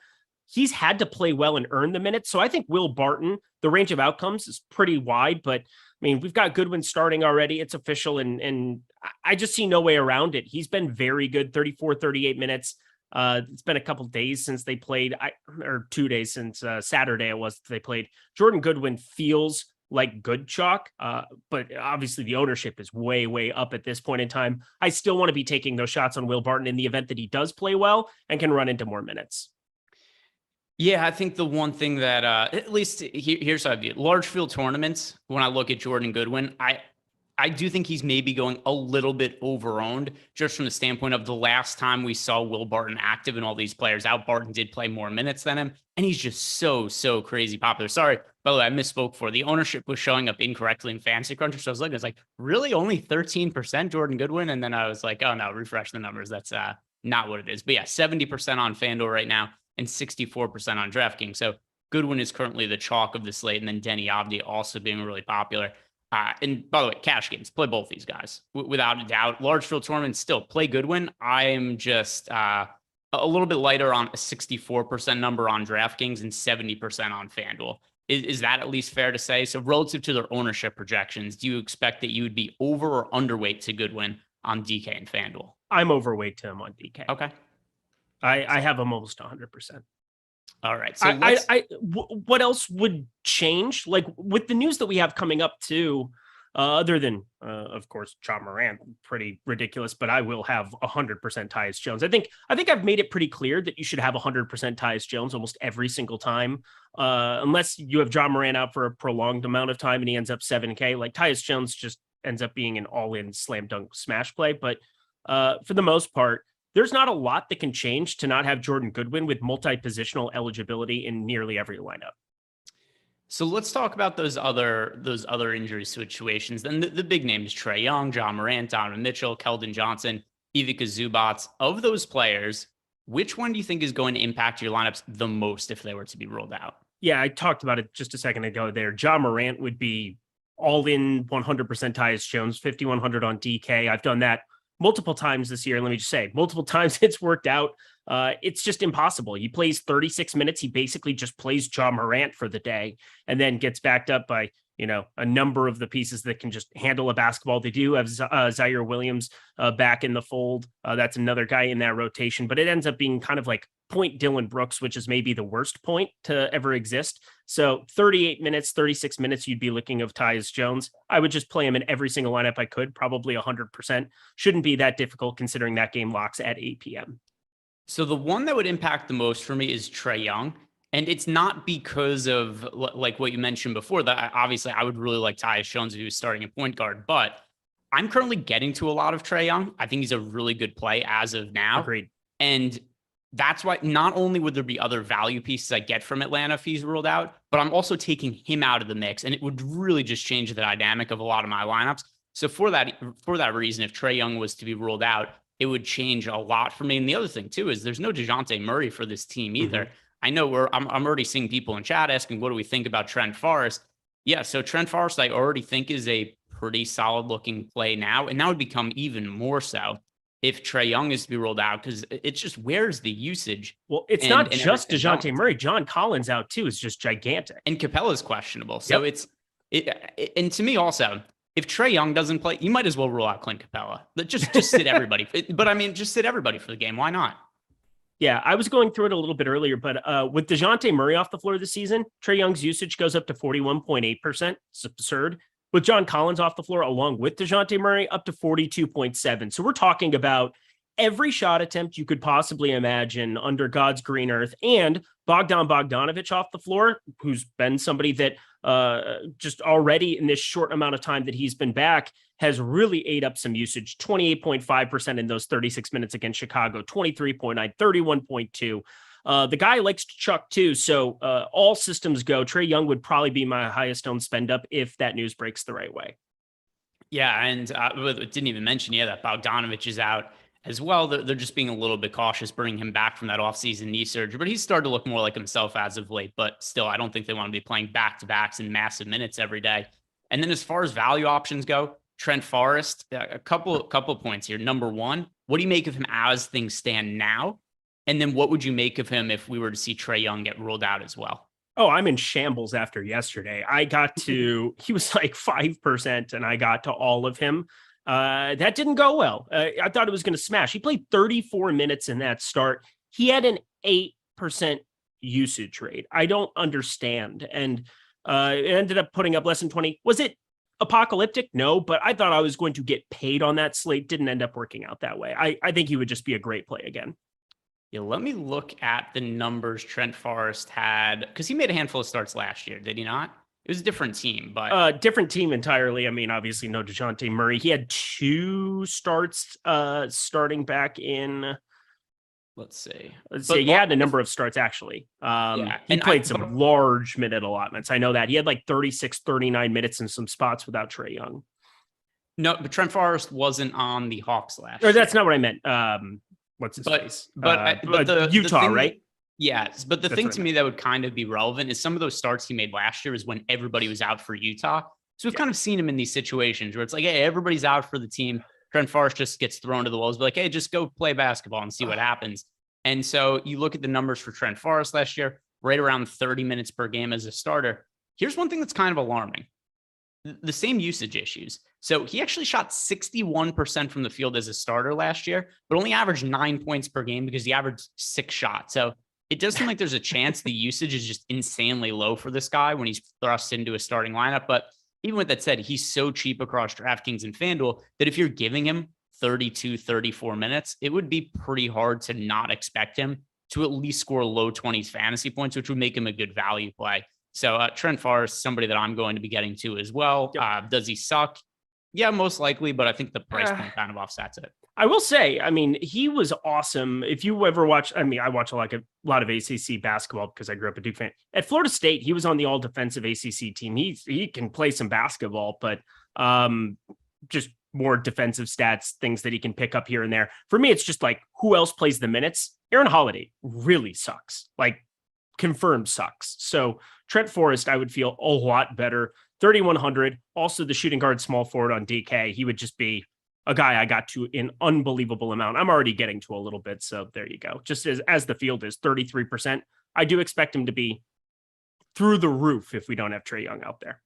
Yeah. So just to read off, just to give people a snapshot of some of the most popular players on the slate as of now, something that's certainly subject to change as we get later on into the slate and more news breaks out. But the most popular players on DraftKings right now are Jordan Goodwin at 64%, Denny Avdija at 50%, Kyle Anderson 38%, Trent Forrest 34%. We've got Rudy Gobert 28%. A little surprised that Okongwu is picking up 26% ownership right now just because Capella hasn't been ruled out. So it's kind of a weird thing where like that ownership number I expect is going to be a lot higher if Capella doesn't play, but I think it would be lower if Capella ends up being in. Over on FanDuel, Goodwin 70%, Kyle Anderson 44%, Avdija 43%, Porzingis 35%, Kawhi 34%. Looks like the minutes finally coming around for Kawhi Leonard, and then Luka's 32% owned. Are there any of those players that you think are too popular across DraftKings or FanDuel? I mean, I would probably say Okongwu right now at 26%. Yeah. I mean, we've got two pieces that are sub 5K already that I like infinitely more in Goodwin and Avdija. They already exist. Kyle Anderson coming up. I have no problem with him. I don't love Kyle Anderson sitting around 40%, but it's a 7-game slate. And the guy has played upwards of 40 minutes now in recent starts, 40, 35, 40 in 3 of his last 4 starts. His only 4 starts that he's had since the beginning of November. I feel pretty confident that that's an all right play. Is it a little overowned? Sure. But like Okongwu, I don't want to play if you have a Capella starting. Those minutes go from being we're projecting him around 22. You would need something to really happen to Capella to really achieve the upside that you're looking for in that spot. At 3,700, he'd be an all-in slam dunk windmill if there's no Capella. There's a lot of that on this slate. Tyus Jones, Okongwu, you just got to know that you would want to play 100% of these guys instantly if those guys, specific guys, Capella and John Morant, get ruled out, and you just figure out the rest. But as it stands right now, 26% of him, no thank you.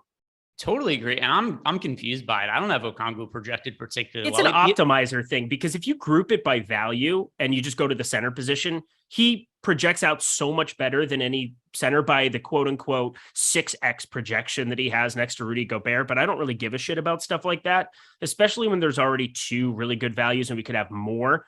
Steven Adams unlikely to play Monday. Hi, Brandon Clark. How are you? So we're going to talk about Steven Adams in a second, and we'll get some updates there as well. I do want to ask you though, just we got some super chat John Morant game time decision. That was the other thing too I wanted to wait on. I was like, all right, if Steven Adams news came in, it stands to reason that John Morant is closely behind game time decision. So it seems like we're not going to know about Morant for another hour or so. Jake Laravia, likely to play today. So it looks like we are going to have Adams out, Laravia in, and then Morant just a coin flip as of now. Unsure. Now, with all the value you have on the slate, there are a lot of options to pay up for, and there's going to be more value that opens up later as well. So Miami High Life is asking us, I think, a very important question for this slate. Who are favorite players to pay up for? Trae Young. Trae Young would be number 1 at the moment. And was it on Saturday? Saturday was the wild slate where we had all the value and all the land, and all you wanted to do was just pay up for guys, and you didn't have to think twice about anything. It was one of those spots where with Trae Young, you would have just, I mean, what was it? It was literally yesterday, Trae Young. So there are a number of times where it's like, yeah, do I like him without DeJounte Murray? Yeah, a ton. But Bogdanovich existed. Now you don't have Bogdanovich. You don't have the aforementioned John Collins. Everything is going through Trae Young. We're talking north of a 42% usage rate. We're talking about a possibility of him being out there trying to win a basketball game. If Ja Morant ends up playing, that's probably a little bit of a negative for him. That's already a 10-point spread. I have to think about that a little bit where there's more blowout risk. But in the event that Ja Morant doesn't play, I will try to get to every share I possibly can of Tyus Jones, and then Trae Young just ends up being the guy that I want to get to. You have Paul George still has to exist with Kawhi, and as Kawhi gets healthier, that's a problem. Luka Doncic is up to 12-7. Sure, he's coming off a night of rest, but that's still a little wonky. Jason Tatum played the worst basketball game I've ever seen a human being play on Saturday. That's a little bit of exaggeration, but not. It was so bad against Golden State. I didn't enjoy it. And Kevin Durant going back into Washington, not to be a narrative guy, because I'm definitely not that, but likes to show up for his home crowd. So Kevin Durant's somebody that I want to get to with that small forward, power forward eligibility. But Trae Young, my God, how could you not love him in this spot? Yeah, I used to coach like 6th and 7th grade at basketball league. I've seen worse basketball players than Jason Tatum. I've seen some bad basketball in my day. You didn't watch him play Golden State on Saturday. I could not believe my eyes. I did watch it. He wasn't good. I'm just saying I've seen people who are worse at basketball than Jason Tatum. I think so. Just I've seen some it. people who are worse. So let's talk about Steven Adams. But first, I do want to tell you guys, good way to get some value from BetMGM. One of the people who are sponsoring our shows here over on the channel. So BetMGM, when you sign up there, you're going to get 2 free months of a Stokastic Plus Platinum package. You just have to make sure you click on the link that we have below, or you can see it. Jordan's about to throw it into the YouTube chat. You can click on it there. So here's the things you're going to do to get value. You click on that link, 2 free months of Stokastic Plus Platinum. But in addition to that, you're going to get a risk-free bet of up to $1,000. So let's say your first bet doesn't win. You're going to get refunded up to $1,000. Now you don't have to deposit that much to get the 2 free months of Stokastic Plus Platinum. You could you look aggrieved by something. What happened? It's a stupid picture. I can't tell you how much it is the most cringe quist thing that has ever happened. Here's what you don't understand, Eric. You don't look at yourself very often, right? Like we have to look at you all the time. You don't understand that this is how you come across to people when they see you. You're just not aware of it because you're not usually looking at yourself. You're inside your body when you're talking. I already didn't like myself. Now I really don't like myself. That's great. Now you know how everybody else feels. Thanks. Now you know how everybody else feels. But here's one way that Eric and everybody else could feel. Why is better. my shirt dirty too? I don't get it. Yeah, you do spill a lot of food on your shirt while you eat. Here's one way we can make Eric feel better, guys. You sign up at BetMGM by clicking on that link. Like I said, 2 free months Stokastic Plus Platinum, risk-free bet of up to $1,000. All right, let's go and talk about the Steven Adams news. And here's something I think that we should point out to people, because I saw right away in chat when you mentioned you like Brandon Clarke. So we said Brandon Clarke never gets the minutes. Here's what's different about this scenario. When Brandon Clarke doesn't get the minutes, it's when Adams is playing and Jaren Jackson Jr. is out. Because what happens is Brandon Clarke does not share the court with Steven Adams ever. Correct. But he does share the court with Jaren Jackson Jr. So the last time Steven Adams was out, we have to go back about a couple weeks ago, a game against the Detroit Pistons. Here was the starting lineup. It was Ja Morant, Dillon Brooks, Brandon Clarke, Jaren Jackson Jr., John Conchar. Clarke played 30 minutes in that game. That's about what I'd be expecting from him. So keep note of some of these other times where Clarke has been a chalk player and has failed. It's because we've not seen Steven Adams out. It was one of the other big men who was out. And I think that we saw Clarke kind of get falsely projected a little bit too highly in those spots. For today, though, I think we feel pretty good about Brandon Clarke. Are you on the same page as that? Yeah, I'm going to have him in almost every lineup. So here's what happens. You look at that Detroit game, Xavier Tillman turns into the Brandon Clarke role, where Xavier Tillman will not get the minutes. He's a flat 3K. So I don't completely hate a shot or two. Just in the event that something happens to Brandon Clarke, I'm going to put a rule in Cruncher to make sure that, well, you don't have to necessarily do it. 4,200 and 3K, they're both good enough pieces of value. But more than likely, if Brandon Clarke gets in foul trouble, Xavier Tillman will get the lion's share of minutes. You look at that Detroit game, 30 in the start for him. Xavier Tillman backing him up directly for 18 minutes. It's such a clear-cut, no-brainer play. You're playing a ton of Brandon Clarke, shares the court. Assume he's going to be starting with Jaren Jackson Jr. As long as we see that news, there's no reason you shouldn't have him in just about every lineup. Yeah, so I just want to point out to people, because I understand there's been times where Brandon Clarke has been popular, not worked out in the past. And that's the main reason why. When you really want to play Brandon Clarke, and sometimes you have to remind yourself of this too, because you'll see a big man get ruled out from Memphis. It could be late breaking news, and your initial reaction is go to Brandon Clarke. But you want to make sure that this is in the situations where it's Steven Adams that gets ruled out. That's what does really make him stand out more so than others. But I wanted to also get back and answer Miami High Life. So for me, and I have not played a ton of Luka on DraftKings this year.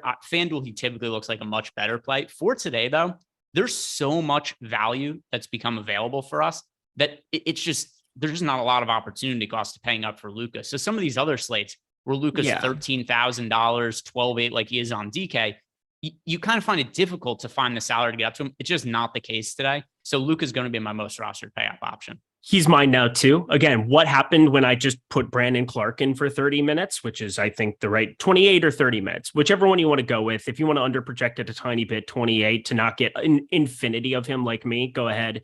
I put him in for 30. Now that I have that, along with Goodwin, along with Avdia, I am just going to get to Luka in everything. I think I'm with you. Trae Young, I still like a lot for tournaments, but I can get to Luka plus Trae Young quite a bit. Jordan Goodwin's shooting guard eligibility, Avdia small forward, and sure, if we get the news that we have Tyus Jones as another guy that we can get to a bunch of, awesome, sounds dandy. But I'm with you, Luka Doncic. I think I've brought up however many times on the show. I just project him higher than just about everybody.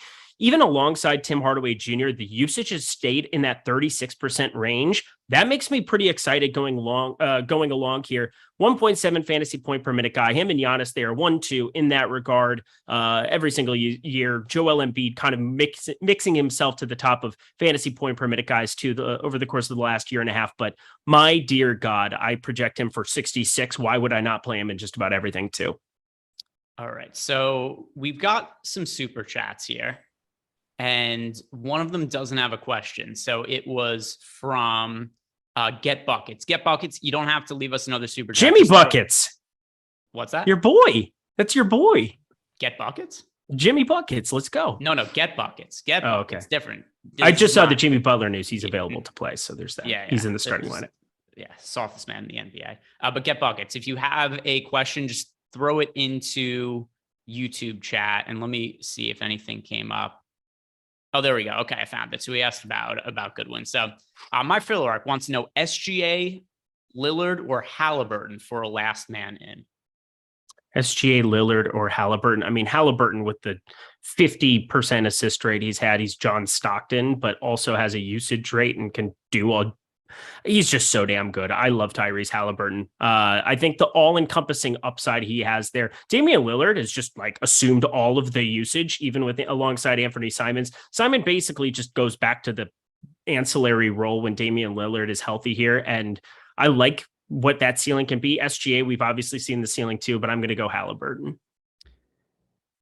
I love Halliburton, but I don't really like the idea of locking him into one of those early slots. So I'm going to take him out of the mix, and then it's going to be between Lillard and SGA for me. I've Lillard projected slightly higher, so that's the answer. Now, with that said, there's a good chance you're going to be swapping your lineups around and making some changes after lock happens. But either way, I do like getting to Lillard, all things being considered. Get Buckets wanted to know, play Goodwin being so high owned. Yes, still play Goodwin, particularly in cash games. You must play Goodwin in cash games. Large field tournaments.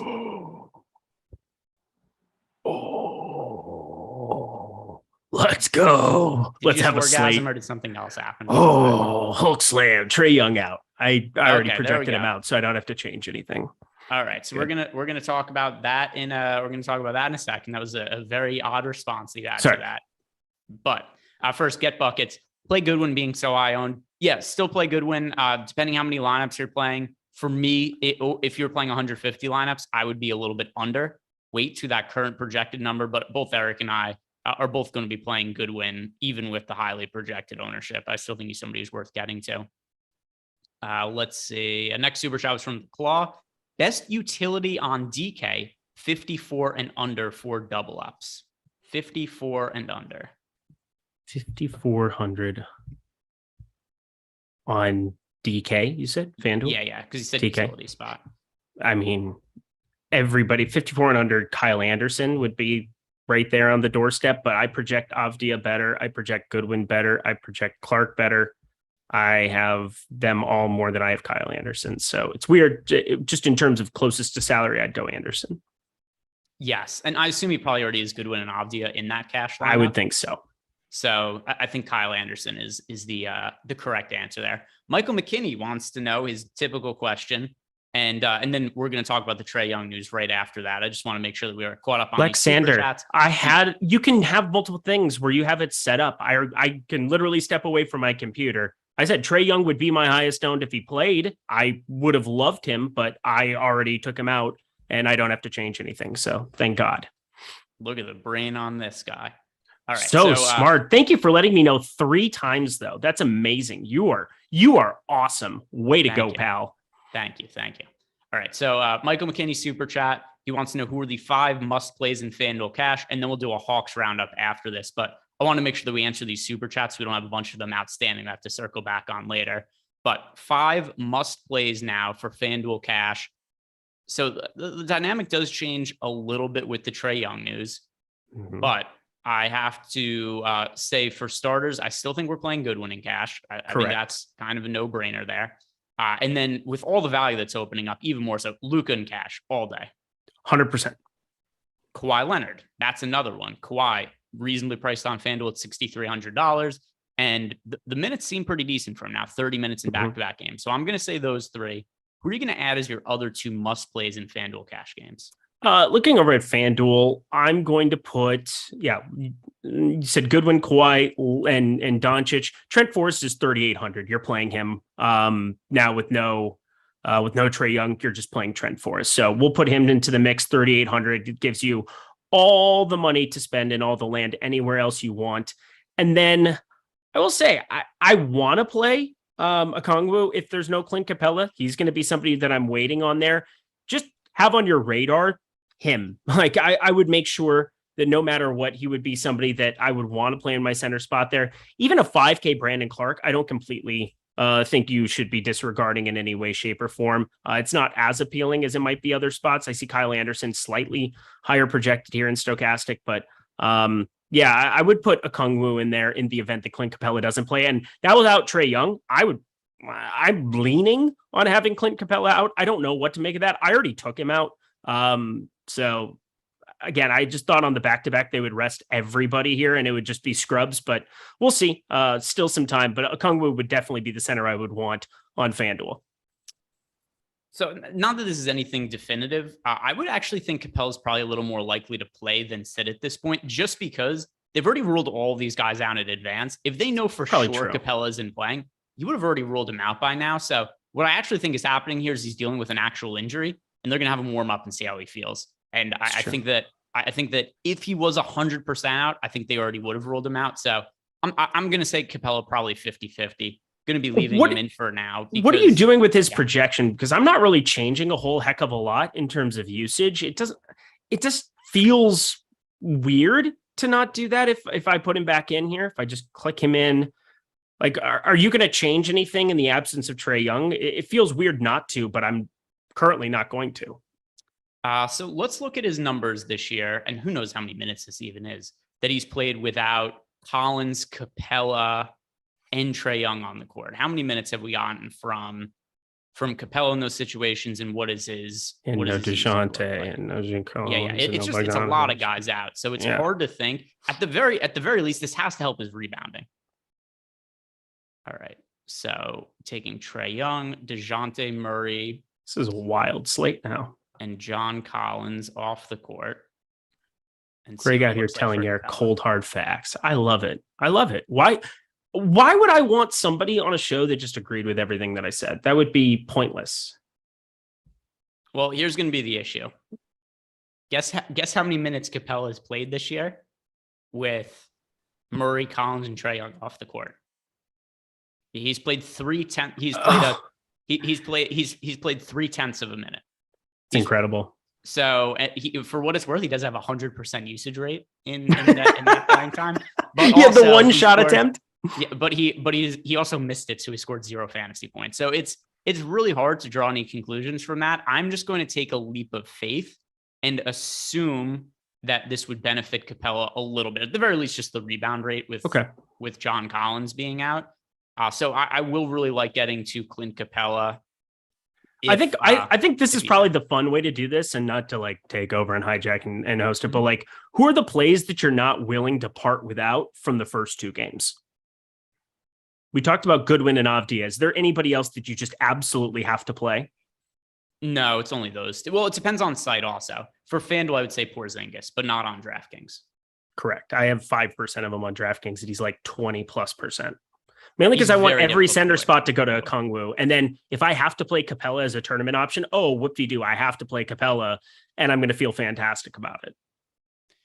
Yeah, I'm trying to figure out some of the other players that we're going to like from the Hawks, because, the Capella thing's up in the air. And then if he's out, obviously we're gravitating towards Okongwu. We had Ryan Schindler in Discord ask us if Capella's in, is Okongwu still DK cash viable? I would not play Okongwu in cash if Capella's in. If Okongwu is starting and Capella's out, no brainer playing him in cash games. Yes. But for you, if Capella is in, would you be playing Okongwu in cash? If Okongwu is, no, I would never in a million years, not on this slate, especially now that we have all the value.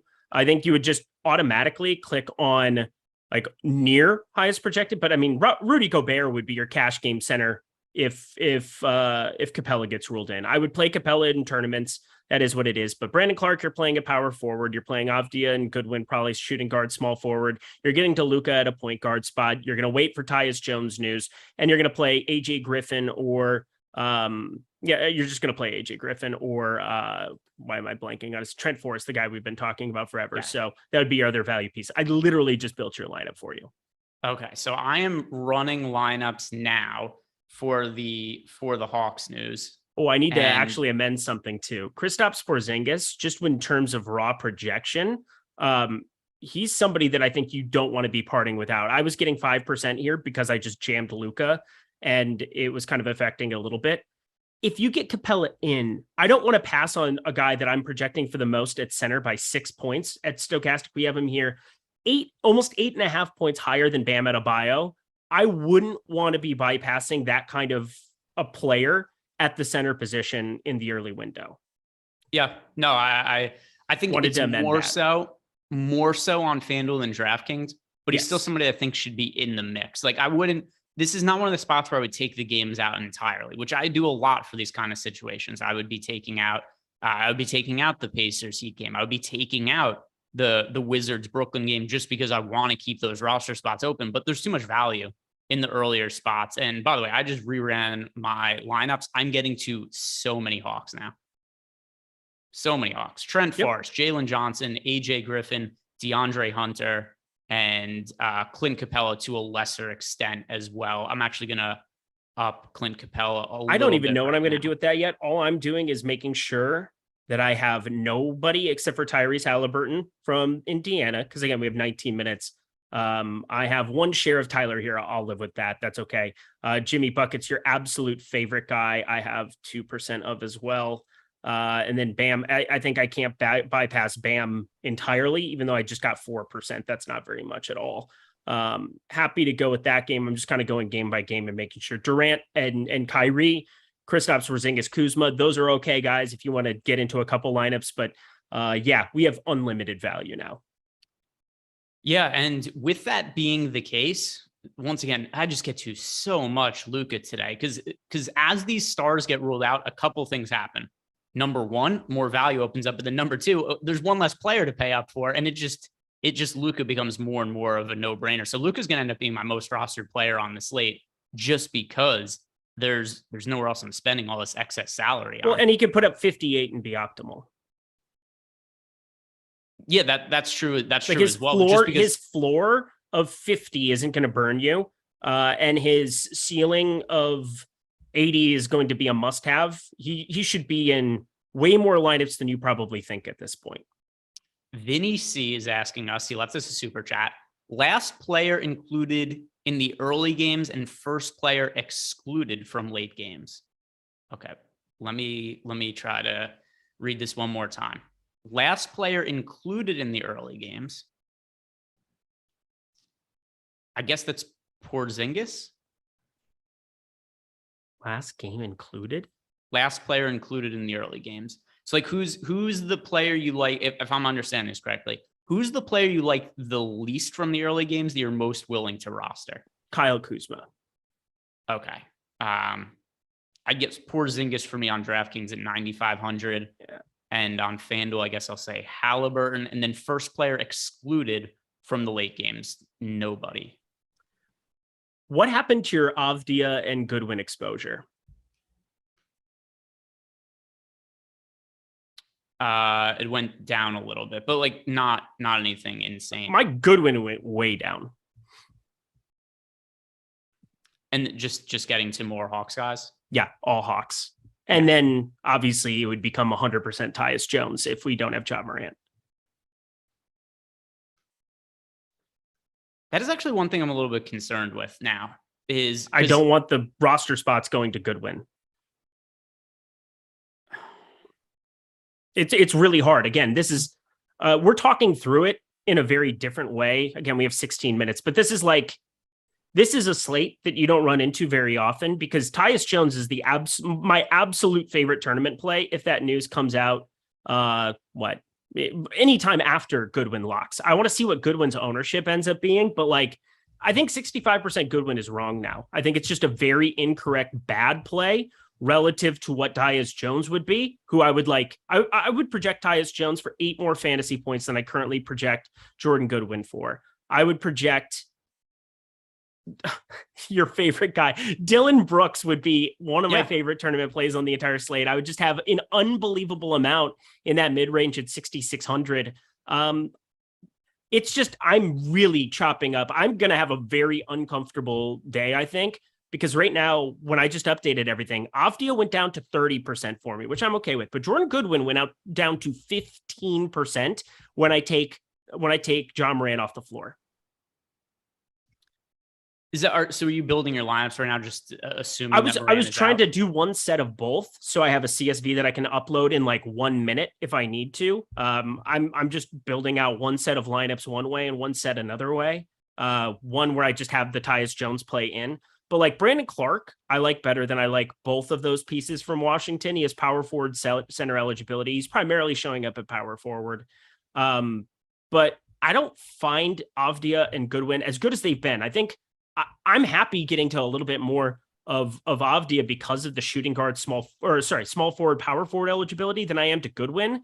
Goodwin, I'm going to, on Cruncher, just put him in that shooting guard spot because you do have Tyus Jones, point guard only. You do have Luka Doncic, point guard only. So in Cruncher, I think the most important thing you can do right now, this sounds weird, but trust me, I want Jordan Goodwin just in that shooting guard spot. There's no situation that I'm going to play him at a point guard. It's really tough because if Ja Morant ends up playing, they'll be like, fuck, I should have had more Jordan Goodwin. But then you have Hawks. You just default to Trent Forrest. You default to all these other guys, and you just live with the result. And I'm okay with that because, I mean, Trent Forrest, we haven't projected for 27. He's 3 away or what? Yeah, less than 3 fantasy points away here at Stokastic from Jordan Goodwin. He costs $1,500 less. So if you make me play every share of Trent Forrest, I will live with that as a result. But I want the access. You can really screw your slate up before it even starts by not having as much Tyus Jones as you humanly possibly can. Yeah. And so for me, I mean, I was always going to be a little bit underweight to Jordan Goodwin relative to what his current ownership projection is. Now, if his ownership projections just come way down, which let me refresh and see if that ended up. Jason Auerbach, Goodwin isn't a fade. I did not say Jordan Goodwin's a fade. People hear what they want to hear when I say things. I'm saying play him at shooting guard only because point guard spots are very, very valuable when Luka, highest projected guy by a mile, and Tyus Jones, my favorite play on the entire slate. If there's no Ja Morant show up, you want those point guard spots. And then you also need a utility opened up in some capacity or a center spot because you could have a Kongwu nuts sitting there as well. So do not play in tournaments. I can't imagine a scenario right now building out my lineups where I would want Jordan Goodwin in that point guard spot.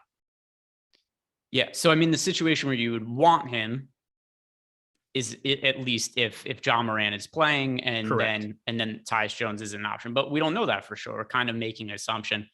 So the ownership on Goodwin has come down. So he is now, and by the way, it's come down. It doesn't mean he isn't popular now. 64% owned on FanDuel, 56% on DraftKings. Different than, like the 70, 65% number. So I'm going to be a little bit underweight to the field, but not anything like too crazy. I'm not going to be 15% like you, but I'm going to have some flexibility. So I could certainly make some alterations to lineups after that game ends up locking. I mean, this was a guy that I said at the beginning of the show, 48 minutes ago or 40 minutes ago, because Luffy went over, because of course he did. Optimal percentage was sitting north of 50% on Jordan Goodwin in the boom bust tool. He's sitting at 42.6%. That's how much the Atlanta news alone shifted it. I got to imagine when you put Tyus Jones into the equation in the event that you have no John Morant, that number drops even more, where it's like a third of the time. He's going to still be owned over 55%. There's almost no scenario, I think, in DK in the $15 where he doesn't show up in more than 55% of lineups. So I'm okay undercutting it pretty drastically. I'm okay making sure that I have every point guard slot available. I will live with the result of that 100 times out of 100 on a slate like this, because I'm not bypassing anybody with Jordan Goodwin if he goes for 40. Like, everybody is going to have it already, and I don't have to think about it. But in the event that he puts up 30, my God, are you sitting on the nuts coming up later? We got a good point also here. Cheyenne DeWalda, the last guy that was in here yapping about fading all the cheap value was the Brooklyn situation, and he ended up checking out of the show within 5 minutes of the game starting. Don't get Edmund Sumner. Yeah, we had that guy the other day who has not shown up in the chat since then, who was adamant that there was no way any Nets players were going to be optimal the day that all of the Nets guys were ruled out. I think Edmund Sumner had 20 fantasy points immediately when that game starting, and he's not posted in the chat since then. Super chat from the Claw: Tyus Jones or Kyle Anderson in DK for utility. Kyle Anderson for now, and then Tyus Jones if John Morant's ruled out. Mr. Anderson. I don't know. Is that your answer? I don't know. I mean, what was the 2v2? I heard Mr. No, it's Anderson. Just Tyus Jones or Kyle Anderson. Oh, Tyus Jones would be I would have 100% Tyus Jones if we knew John Morant was out. Yeah, so I mean, the way I answered it was I just said just Kyle Anderson for now. If John Morant gets ruled out, then just switch it to Tyus Jones. Talk about what we do if Keldon Johnson's ruled out. Well, you play Devin Vassell at 7,200. You probably play a little bit of Trey Jones, his brother, over at 6,800. And then God help us all with Charles Bassey or Zach Collins or anything else that exists there. But we did get news during this show. Jeremy Sokan, Mr. Baylor himself, is going to be playing. So I don't have to be thinking about it too much. I think it's just another body and not really all that appealing. It wouldn't change that much for me. There's so much other value that's opened up that it just, the Spurs value would not equal it. Yeah, so I wouldn't even go to the value. I was just listing two guys, I think. Yeah. Vassell, 7,200, Trey Jones, 6,800. I would get to shares with them. But let me just say, it is, I don't like to label it stars and scrubs, but it's a stars and scrubs slate. Let's see. Next super chat was from Morphatrix. For FanDuel cash, Halliburton and Gobert, or Porzingis and Hero. He already has Luka in the lineup. I think you have to play Porzingis in cash. For FanDuel purposes, definitely. It's kind of hard, though, because I think you should be playing Gobert. I guess I'll answer Porzingis and Hero, but mostly because I think of those players, Porzingis is the one that's most necessary for FanDuel cash games. Sure is.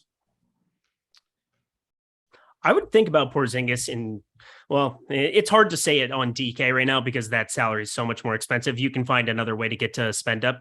Also, I want to let you know, 100% Luka Doncic tonight. Congratulations, Eric. You did it. All right, there we go. Nate, DK, feeling I should pivot off of Poku? Yes, you should. Best 10 p.m. or later play for under $4,400. Why do you have to play somebody for under $4,400 in the 10 p.m. slate? Like, are you just playing the late 2-game slate, or do you just feel like you need somebody in the later time spot?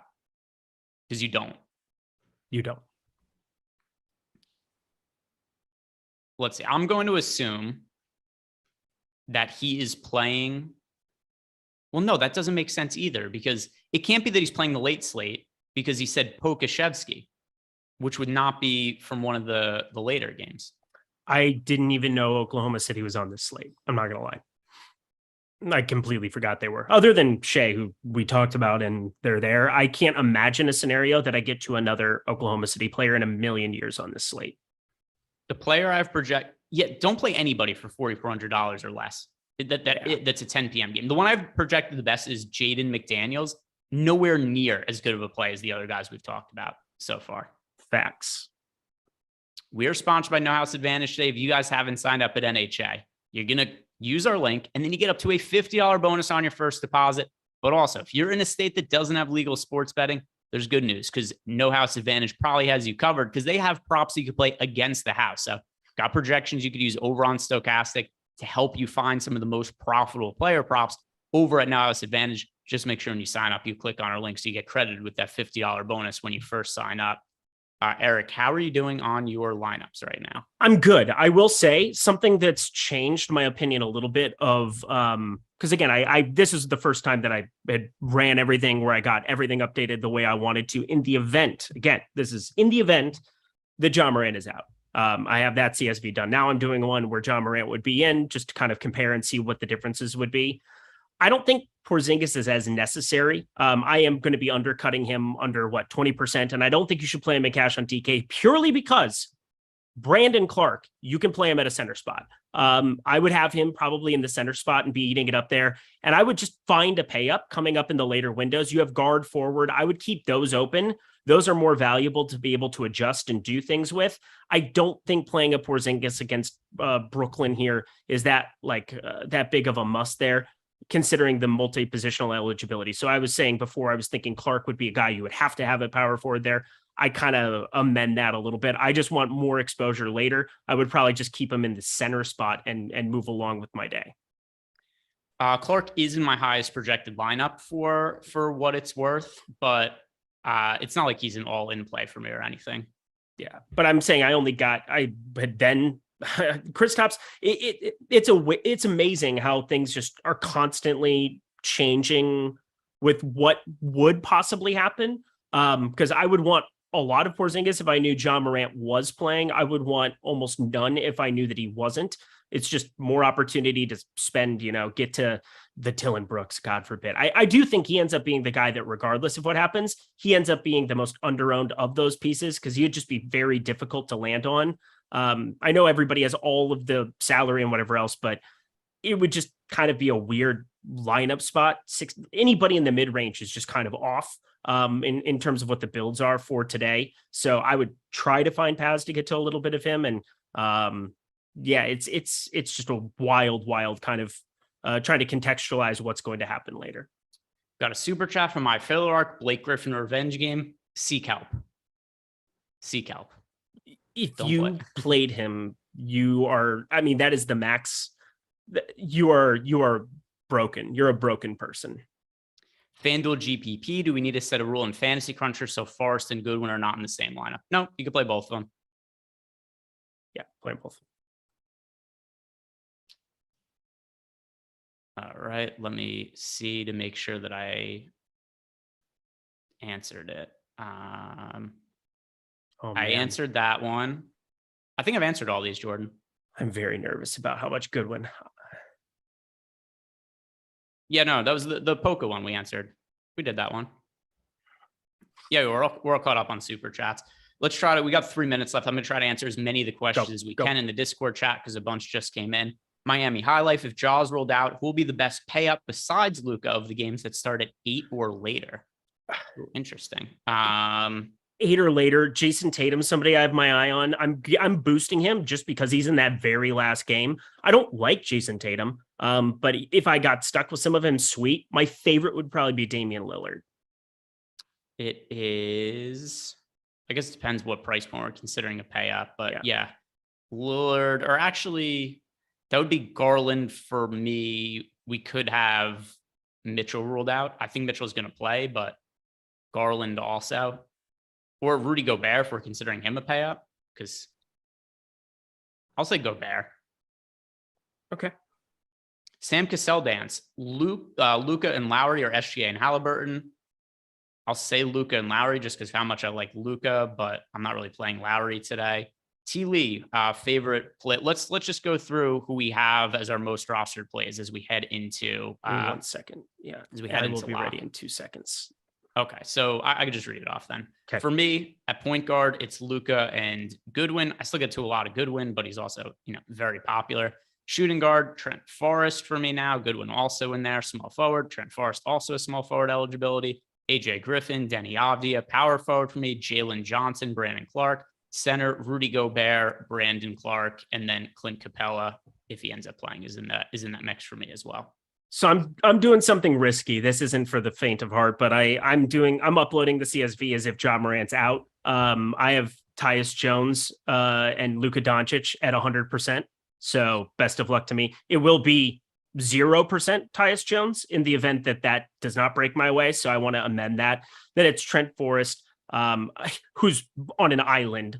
Jordan Goodwin, I ended up with just 16% of. So best of luck to me in my future endeavors in life after I get fired after this show. DeAndre Hunter at 60%, AJ Griffin also at small forward underneath Trent Forrest there at 40%. Brandon Clark, I have 100% of at the moment. And then DeAndre Hunter, I ended up to 36.7% Denny Avdia. I'm fine with that. And then Brandon Clark still at center there as well. Jaren Jackson Jr. and Clint Capella, which I put back in. It would be 100% Okongwu as much as I could possibly get to if that ends up being Clint Capella out. Okay, one more in here. If Capella sits, which Hawks are priorities besides Okongwu? Trent Forrest, Jalen Johnson, and AJ Griffin. Correct. The next question we have: what is the max amount of Hawks that we're willing to play in a lineup? That is 4 for me. The max that I would be willing to play is 4. I think 4 would be the right number. Obviously, depending on what happens with Ja, that might change it to 3, but 4 is probably the right number. Okay, that is going to do it for us today, guys. Thank you very much for watching. If you haven't done yet, like the video, subscribe to the YouTube channel, and also check out NFL Live Before Lock. That's going to be coming up in a little bit. Good luck tonight.